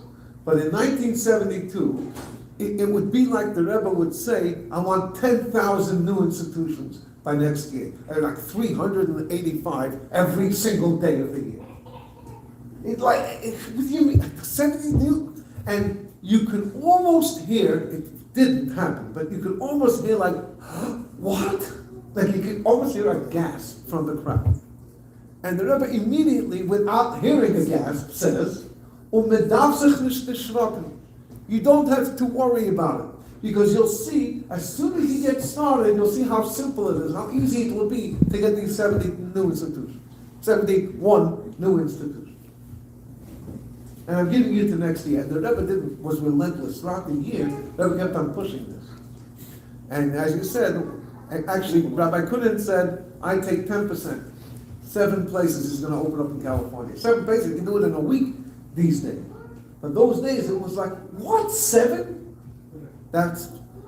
California started to grow then. And not only California, the whole world. In other words, what the Rebbe was saying was, put it this way, by the time the Rebbe turned 80, 10 years later, in 1982, Lubavitch was unrecognizable in its scope. Chabad houses, by 1972, there were not even 10 Chabad houses around the entire world. 10. Esed. It wasn't a thing. They had like a shul or a school or something. Chabad houses, like to cater to anybody coming off the street and to give shiurim and Purim parties, that didn't exist. 10 Chabad houses around the whole world. I said it twice, I'll say it a third time. 10! Esed! Dear friends. D!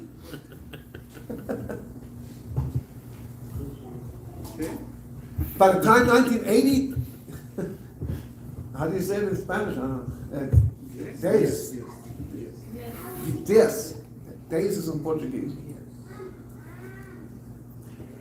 In 1982, there were hundreds. And all it did was add more capacity to the Rebbe, more work.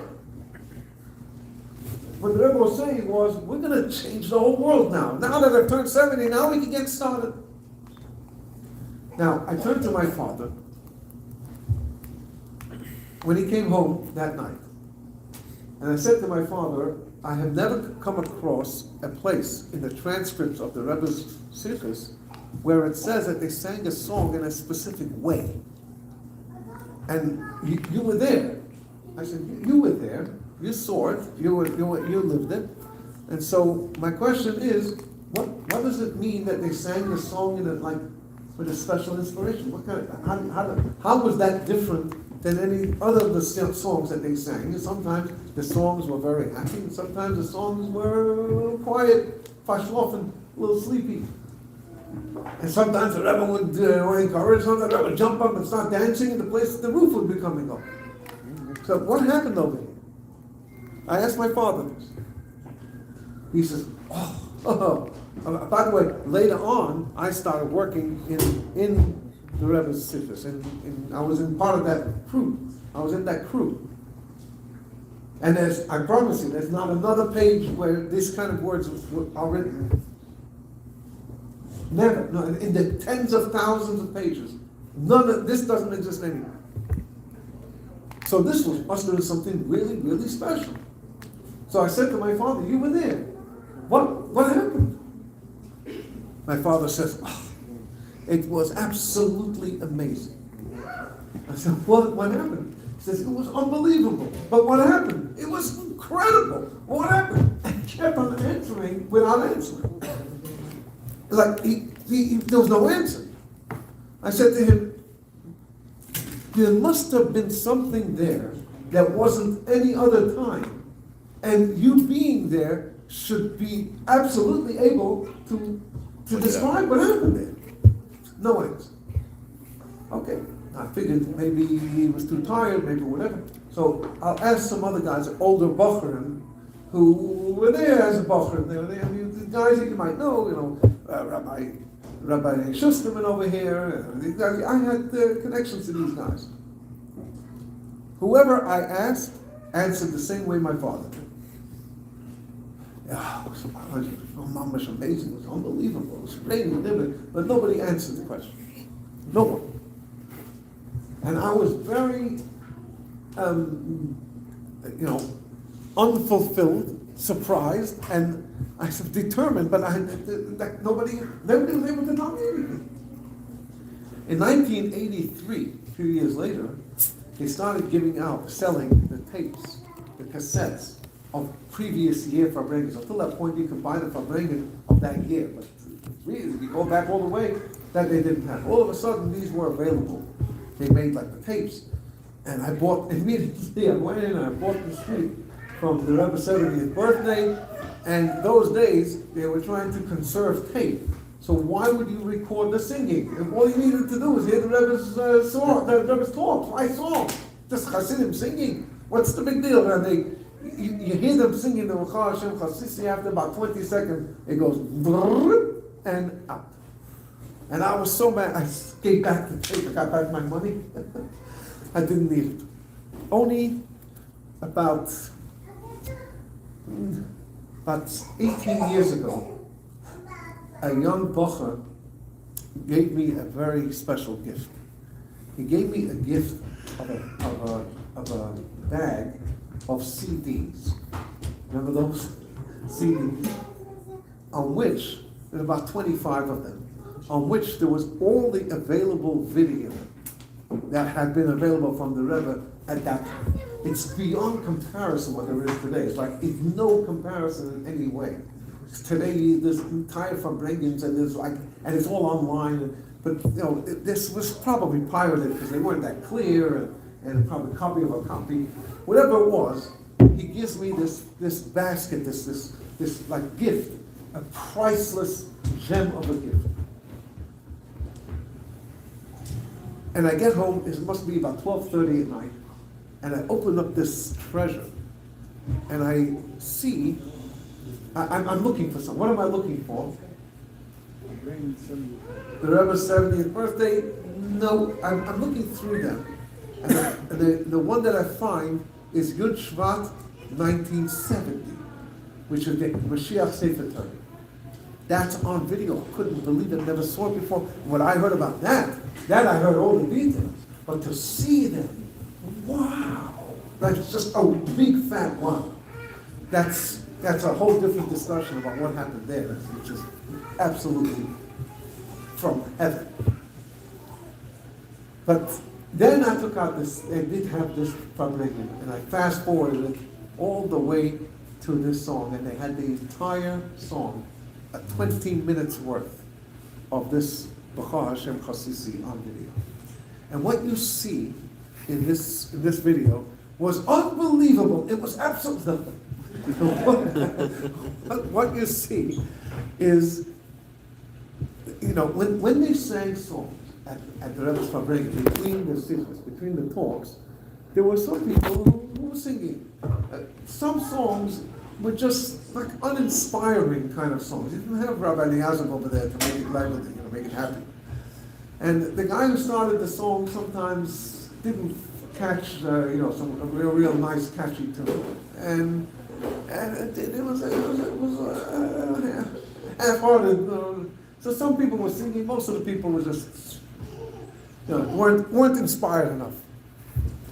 Even in the times where things were going pretty good, and the Rebbe himself would be, encouraging the singing, clapping, swinging the arms, there were notorious non-singers. Like, for example, the renowned, famous Rosh Yeshiva, Rabbi Mentlik, who was just an amazing person from beginning to end, like from head to toe. A true chassid and a real Talmud Chacham, knew how to learn, and an example to tens of thousands of the seventh generation of our generation of complete and utter devotion to the Rebbe. The way his relationship with the Rebbe was. Rabbi Mentlik never ever opened up his mouth to sing ever. He probably couldn't sing. It was probably his thing. Couldn't keep a tune, I would imagine. He was the man who poured the wine for the Rebbe at the Farbrengen. And also, when the Rebbe was distributing wine, he was the guy who filled up the Rebbe's cup all the time. And during the time of the Rebbe distributing wine, there was always this, the Rebbe swinging out, and he would just stand there, stare at the Rebbe, wouldn't budge. Everybody was jumping up and down. And he would just stand there.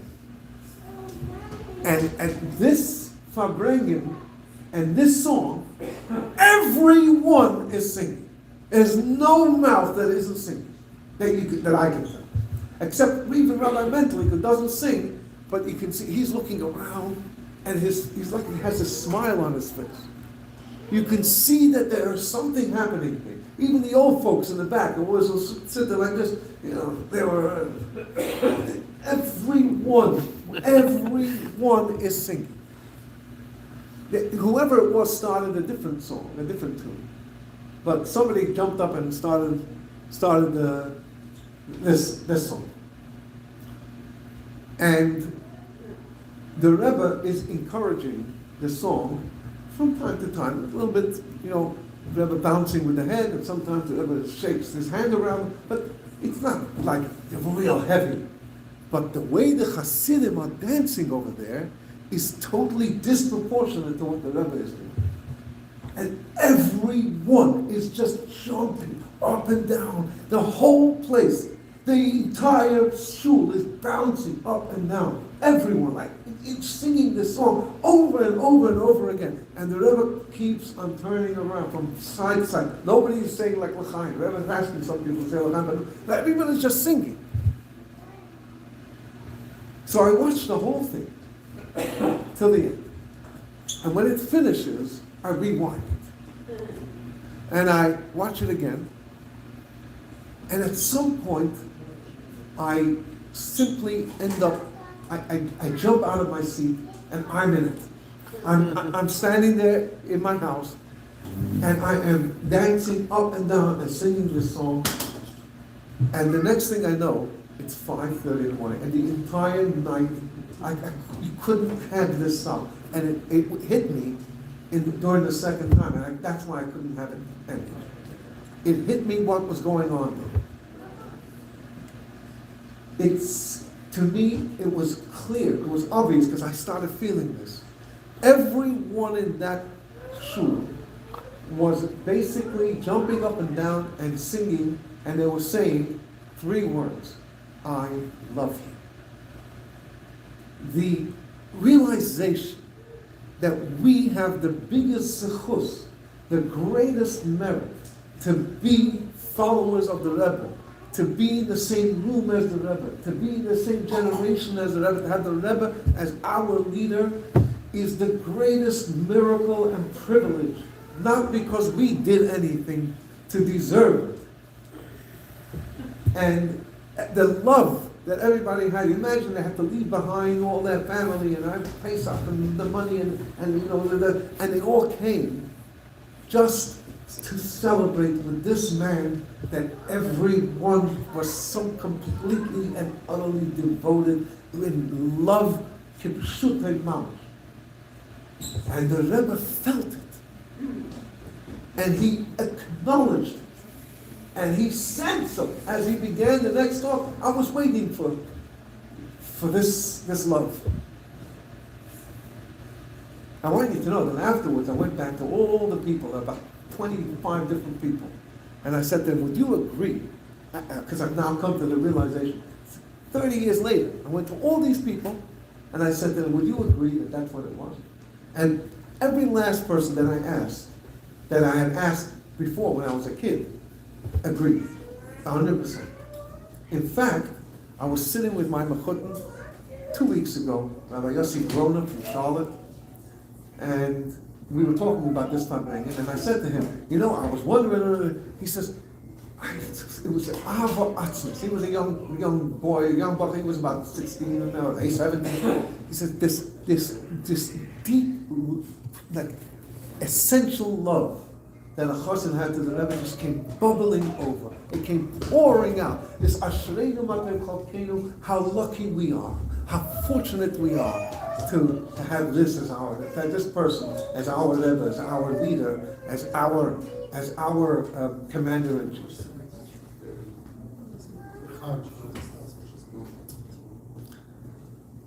But here comes the big point. So the Rebbe said, so you love me. I feel it, guys. I really do. You sang this song in an amazing way. This dance was something that nobody will forget. This moment was amazing. I'm filling in words. Rebbe didn't say any of this. This is me talking. But let me tell you something, guys. Our job is to take over the world and bring Hashem into this world. Bring the Shekhinah, bring godliness literally down here, like Moshe Rabbeinu, the 7th generation. And therefore, singing and dancing, you know, Lubavitch does it better than anybody else. If you ask anybody where to go on Simchas Torah, they'll all tell you Chabad. We put on shows on Hanukkah better than anybody else. We make Purim parties better than anyone else. We make public seders, and we make high holidays. We do things that are beautiful, and we build big Chabad houses, schools and shuls, or small. But we're good at this. But this, what the Rebbe said, I want 71 new institutions. What the Rebbe was saying was to take over the world. This is going to begin a whole new direction, a whole new way, which in 10 years from now, see what's going to be. Hundreds of Chabad houses. What is the success? We bring everybody under the table. That's not why we are the winning team. The reason why we are the winning team is because of the Rebbe's Torah. Because we go with the Rebbe's eternal message that vet sein gut, that the entire Torah, even if it seems to be saying something that you don't think is relevant or that you don't think is happy and you don't think, no, the Torah is life, the Torah is relevant, the Torah has everything in it, and this is only the Rebbe, it's unique to the Rebbe. This vision and view, how to see everything in the Torah as something unique and special and relevant, you will not find that in other places. And so what the Rebbe was really saying was, we need to take over the world. And boys, you know how to do that. By studying. Following the message that I'm giving. Dancing and singing. We do that, but that's not what counts. People are not going to come to your Chabad houses because of that. You're going to come to the Chabad houses because you're offering them JLI, you're offering them chassidus, offering them the Rebbe's vision and view of Torah, of Hashem. When I was still living in Atlanta many years ago, Atlanta is one of the towns in the United States that has conventions, big convention centers. You have this in Chicago and Vegas, you have it in New York and Javits Center. Yeah, Atlanta has also this kind of thing. They have furniture, they have jewelry, whatever. And a lot of people come from Brooklyn. And these exhibitions usually start on a Wednesday and they go through Sunday. And most of the frum world will come, but they'll go back before Shabbos. Sometimes, on a rare occasion, they'll stay for Shabbos. I had once in my house a chassid from the Belzer chassidus. And we had a very beautiful Shabbos together. We sang some songs from bells and opened up these NCSY benches which has all these zemiris in them.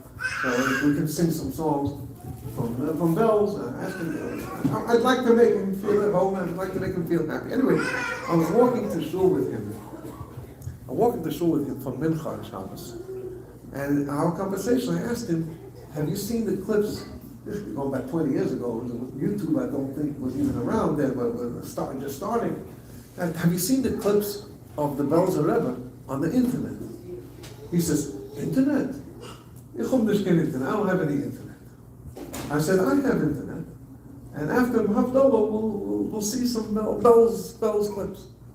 And so that's what I did. I opened up my laptop after Shabbos. I started looking around for different things, Jewish clips or kosher clips or Rebbe clips or something. Anyway, found different places, and a collection of clips from the Belzer Rebbe. And the final clip was a 10-minute clip from Matzah Yom Kippur, after Yom Kippur. And there was a massive crowd. There must have been thousands of people there. And this big, long, very, very long table. He sits at the head of the table, the Belzer Rebbe, and there's this long table, and it's laden with all kinds of foods, breads and cakes and fruits and chicken and meat. It's like the piles of food. Oh, I guess they must have their meal all together at this tish. And you can see in the middle of the clip, they're passing the foods up there. There's orange, all the bleachers and oranges. I remember the fruits, and it's like, and slowly the table begins to get more and more empty, and the tish, as the tish goes on, and the food is being passed out. And then the meal ends. I didn't see too much. It's not an ongoing thing. It's just a clip. And then meal ends, and there's benching. And after benching, he starts singing a song. He stands up and he does a little dance, back and forth like the chassidus. And everybody starts dancing. And all the bleachers are moving up and down this way, back and forth like this. And it's very nice. They sing very nice bells.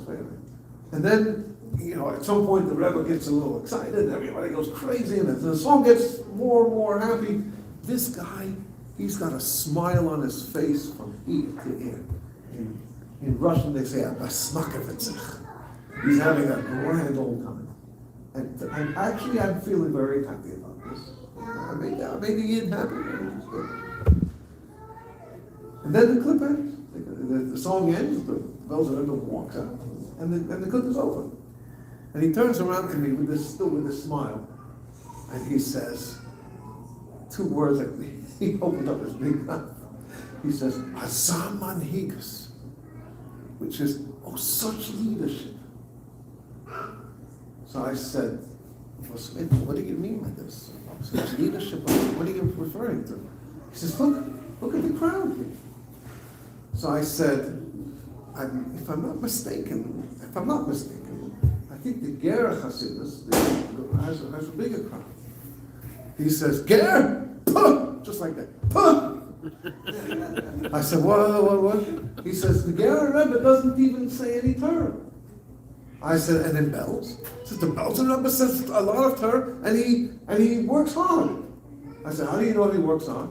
Because the Belzer Rebbe said he works hard on it. I said, okay, this was Shabbos Kisei. I said, what did he say last Shabbos? And what was the title for last Shabbos? Last Shabbos? I don't know, it was Israel, a week ago, I've been here. I said, okay, what did he say last year on this Shabbos Kisei? He says, I don't know. I said, look, the Belzer Rebbe has been a Rebbe for 40 years. Can you, before I say what I'm going to say now, I just want to say, I do not mean any form of disrespect, chas v'shalom. Everybody has their ways and everybody has their things, and I'm not here to belittle anyone, God forbid. That's not my goal here, it's not my point. The point isn't to show what this guy does or doesn't do. The point was to show what it means leadership.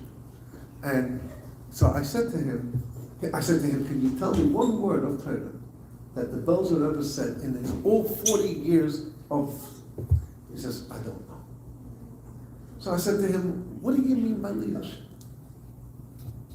That the people are there, that the people are eating food. You have oranges and potatoes on the table. That's leadership. I said to him, look, I might have thought of something else to say, but I said this thing, maybe a little sharp. But I didn't want him ever to think ever again these words. I said to him, the first Belzer Rebbe, he's called the Sar Shalom of Bel, was a big tzaddik. Was truly a big tzaddik. The Rebbe Maharash went to visit him. Fourth Rebbe of Lubavitch went to visit him. And the Rebbe Maharash was wearing clothing of a merchant. Like he was hiding. He went into the shul and he stood in the back. The first Belzer Rebbe was blind, he couldn't see. And he would have a certain path that he would walk into the shul that he knew, and that the people already had mapped it out. So whenever he came into the shul, he came straight to his place, and he didn't have to worry about, stumbling anywhere. But when he came to the shul, and the Rebbe Maharash wasn't the Rebbe yet. When he came into the shul, he didn't go to his place, he walked straight over to the Rebbe Maharash. And he said to him, "Younger man, hey, young man, for me comes as mishbahal. You can't hide from me. Come with me." And he took him to the front, and he took him sat down at the dish and everything. So he was a big tzaddik. The first Belzer Rebbe said, and this line, every single Belzer chassid will tell it to you. They have songs on this. They know it back on. He said like this: Bells bet allemaal zane winkel van Torah and Yira Shamayim, bis Mashiach vekom. Bells will always be a corner for Torah and for God-fearingness until Mashiach will come. So I said to him, you know that line from the first Belzer Rebbe, right? He says, of course. I said, bells will always have its corner for the Torah and for Yira Shamayim. And the rest of the world belongs to the Lubavitch Rebbe. And you know why? Because we have the Rebbe's Torah, and we learn the Rebbe's Torah, and we teach the Rebbe's Torah and the Rebbe's style of Torah. That's growth. That's leadership. And so, I'd like to ask you a rhetorical question. So don't jump up and answer it. That's what rhetorical means. This week is Parshas Beshalach. We're 3 days into Parshas Beshalach. If somebody stopped you in the street and said, quick, I need a Devar Torah from the Rebbe, do you have anything to share with them? And you go to Beis Bezalel. Yeah, it's a Lubavitch shul, yeah. You must have something from the Rebbe about Beshalach. If you go to Chabad.org, there's about 75 different Devar Torahs from this, just the Beshalach. So you must have something to say about Beshalach, right? So, if somebody stopped you like that, do we have anything like that? Again, rhetorical. Ask yourself. I know the answer because I was confronted by that, like that, when I was a young yeshiva boy, under 20, and I was one of the shluchim of the Rebbe to South Africa, and somebody tried to stop me. And it happened to be that morning I was looking at something, and I had something to say. Otherwise, I would have been in a big fat mess. And I said to myself, from Motzei Shabbos and on, I'm not going to go anywhere, unless I learn 3 sichos from the Rebbe that I can actually deliver it in a minute to somebody else, so that I can teach them something about the Rebbe, what the Rebbe has to say about the shalom. You probably know a few things from the years, but it's not on the tip of your tongue. And if I ask you about the Yisrael, which is next week's parsha, you're gonna be stumped.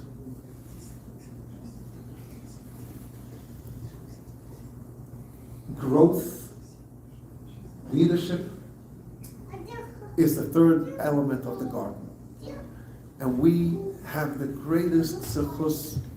We are chassidim of the Rebbe, or we are followers of the Rebbe, or we are admirers of the Rebbe, or we go to one of the Rebbe's institutions here in Los Angeles, California.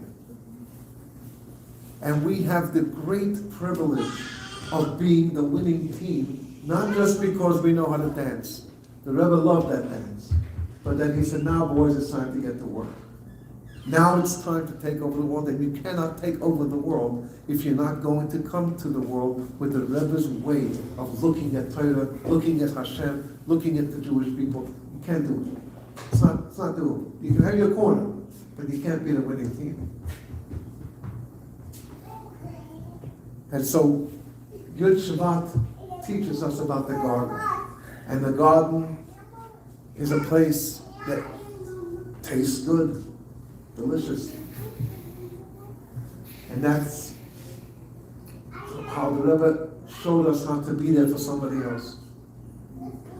It has a garden that its trees look beautiful. And even if it takes a lot of work and toil and pain, it's still beautiful. And a garden is a place that has trees that continue to grow, to continue to build, continue to perpetuate in perpetuity. And this is the Rebbe's Torah. So in Yud Shvat, as we think about the garden, we think about the love of a fellow Jew, and to really be there for somebody else, even if it means that we have to go out of our way. And we think about looking positively and optimistically at things that happen to us, and we think about how can we study a little part.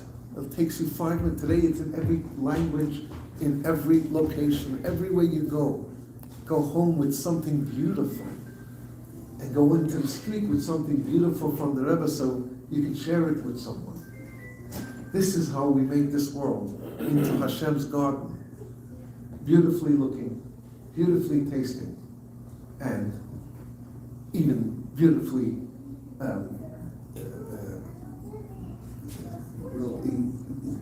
not just the smell, but the optimism. It looks l'chaim.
Catch it. Allah, la, la,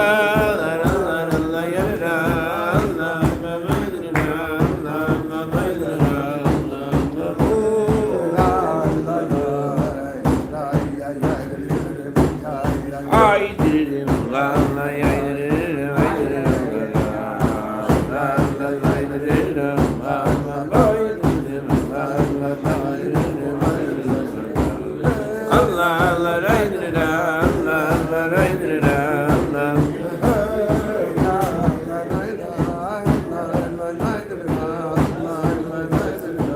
La la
I wasn't going to bring the following up tonight until last night, when somebody came over to me and just turned my whole evening over. So before I get into what happened, in 5 days is going to be the Siyum HaRambam. The Rambam's daily study will conclude not just the 3 chapters a day, but also the 1 chapter a day, which only happens every 3 years, will also conclude on Tu B'Shvat of this year, in 5 days from now.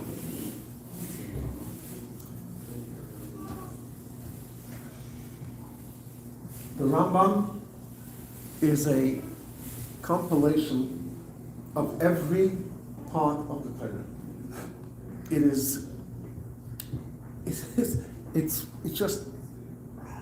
It can be very annoying because there are some things that are quite complex in the Torah that we tend to sort of look over and just go quickly through it, especially when you have these very long Chumash pieces. But it's so brilliant, and if you're not going to do the Daf Yomi, you're not going to have an idea of what's going on in the Torah really. Like what is the Torah really saying here?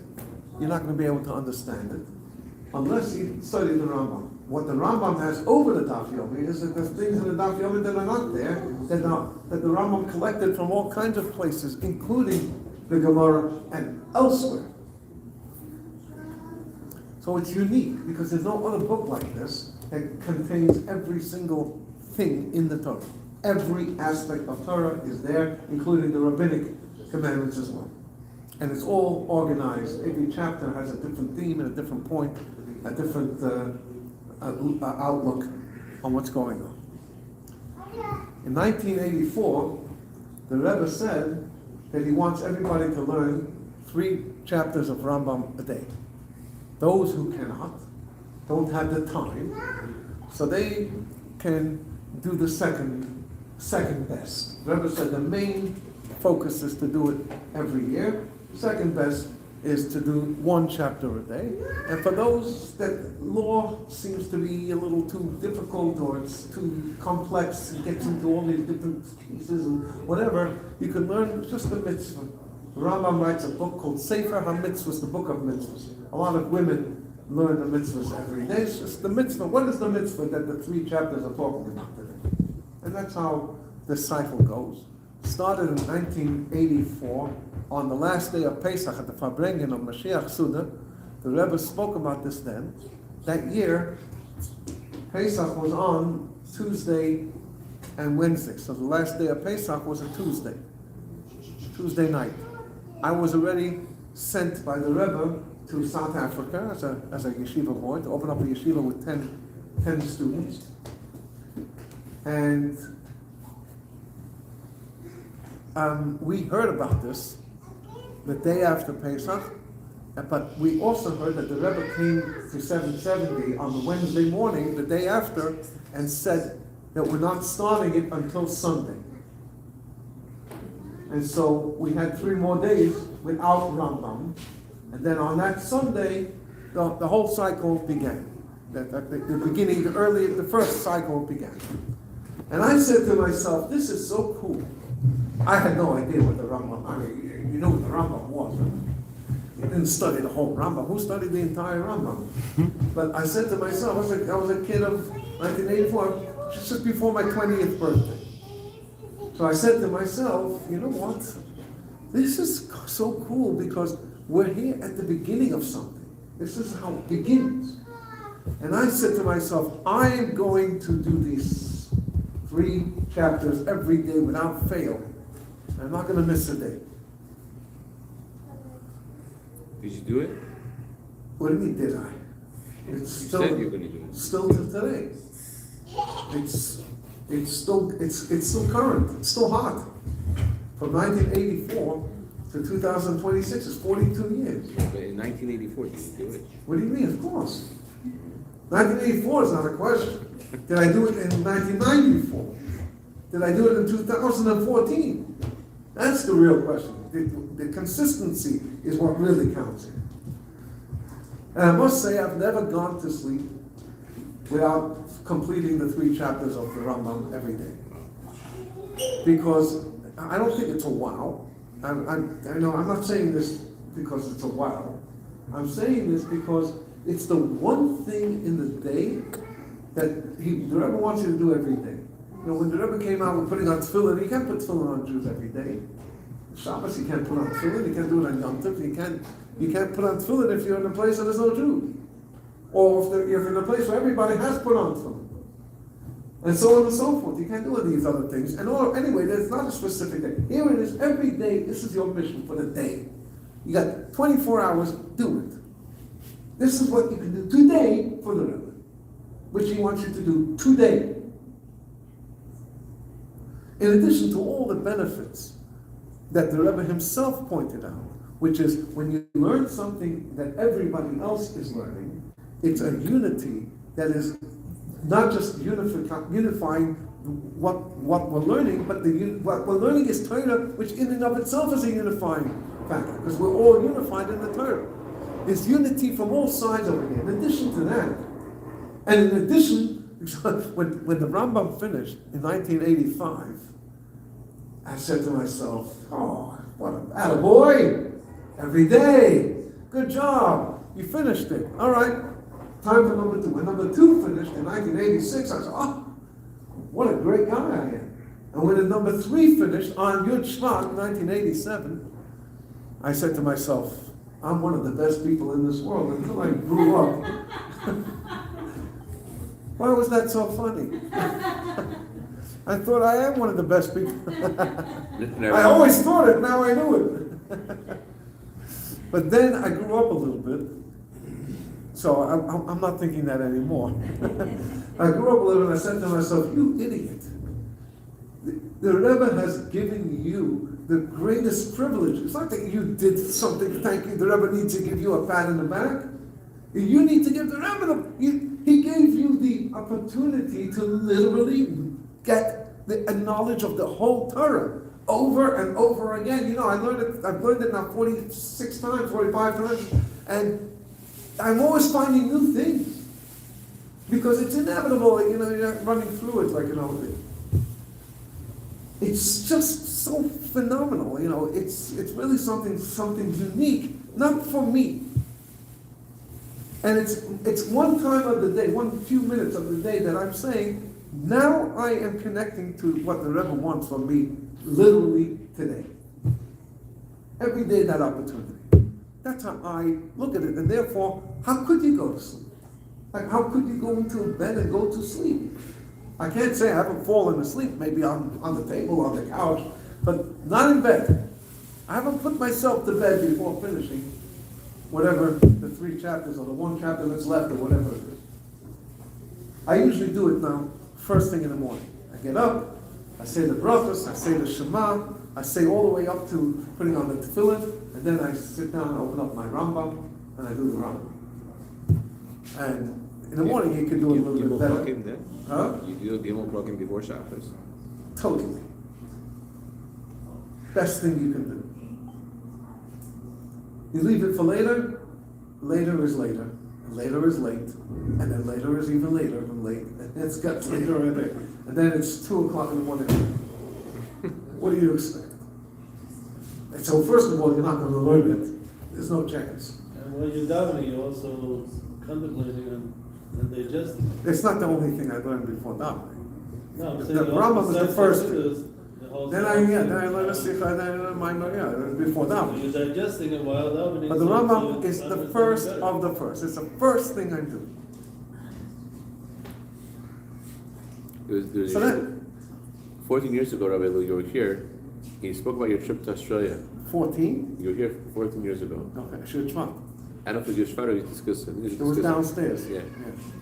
And you're speaking about you're speaking about the Rambam and how you had a trip to Australia, and you weren't going to go to Australia because you were afraid to miss Rambam. Because Rabbi Grona said that I said to him, it was in 2008.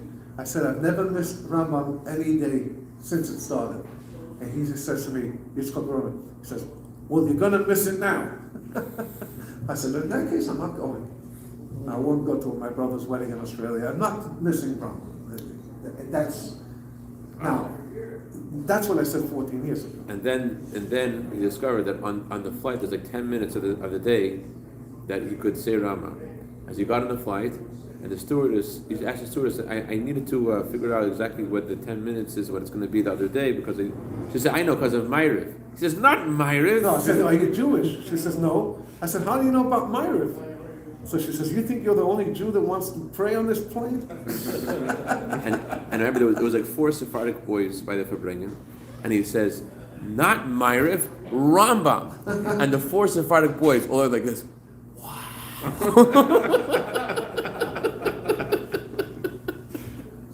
But by the way, Eldad, there was a boy, a yeshiva student, who wrote to the Rebbe, my mashpia told me I shouldn't do Rambam before davening.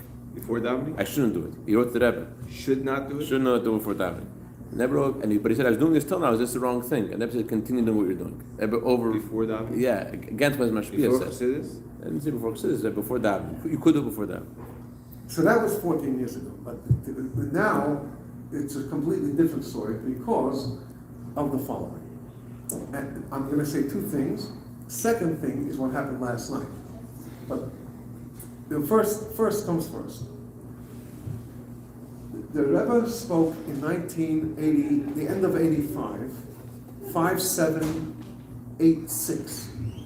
It was during the trial for the books that were stolen from the Friedrich Rebbe's library. And the Rebbe was calling for major simcha. You talk about optimism. The Rebbe was going through literally a prison sentence.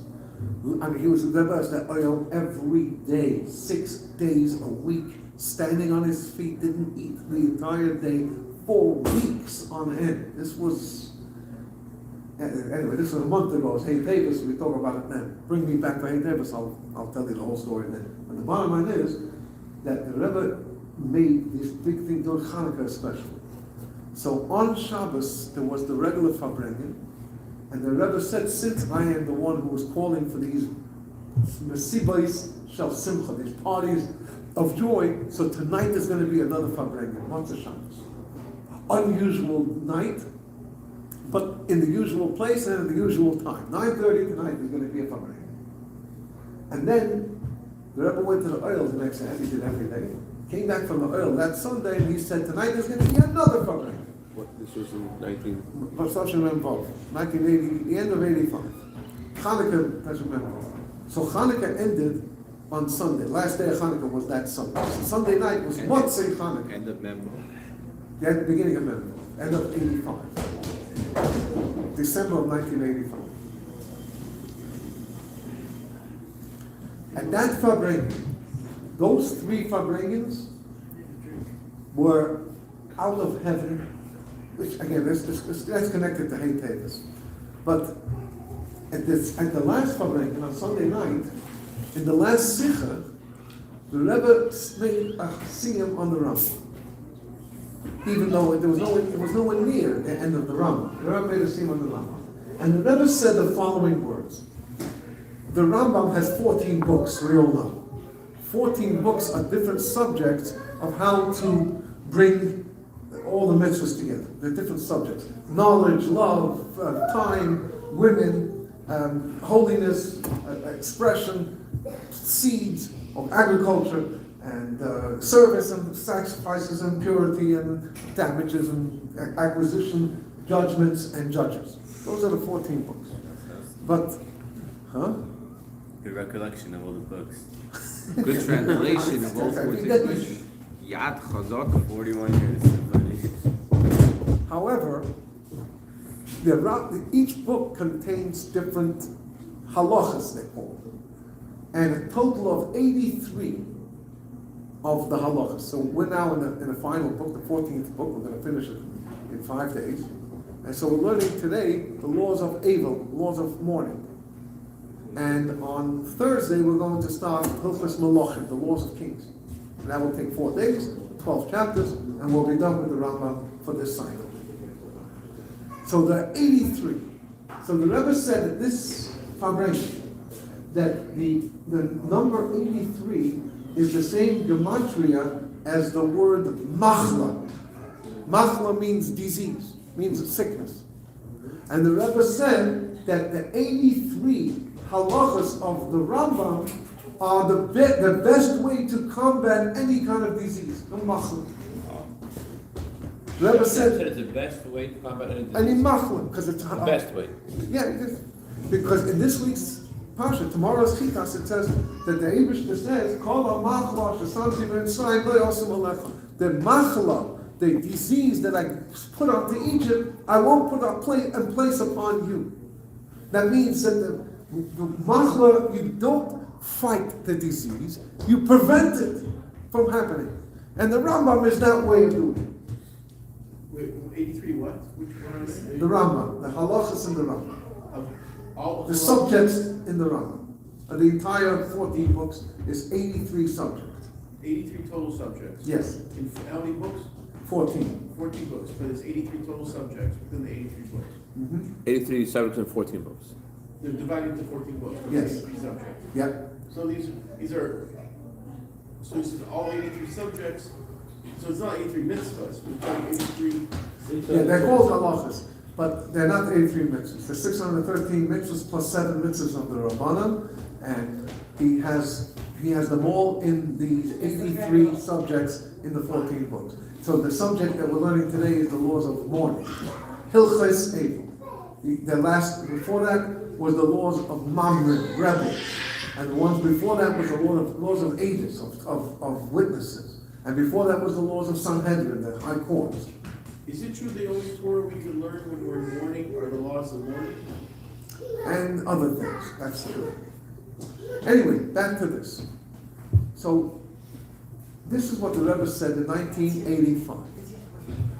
In 2020, round about now, I was in Australia.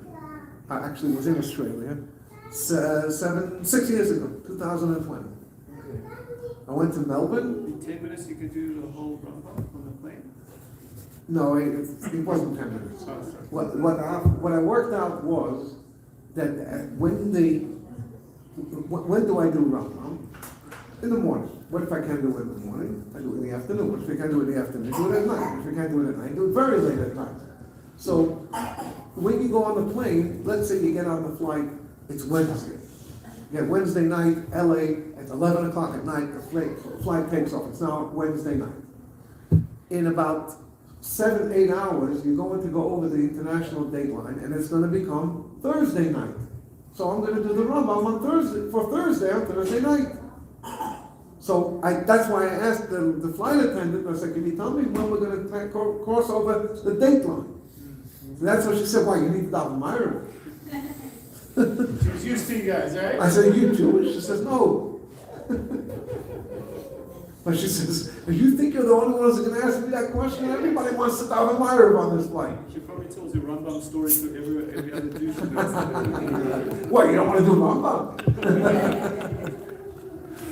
So that's what I did. I figured it out. But it's not necessarily you're going to take that kind of flight. There's other times and things that I guess you get messed up on. I don't know. I don't know how else it works. But anyway, I was in Australia 6 years ago for Shevat, and I was coming back from Sydney. There were soldiers in the airport. It was COVID at that point, and within a month it was all over here. Purim was when COVID began, and the rest is history.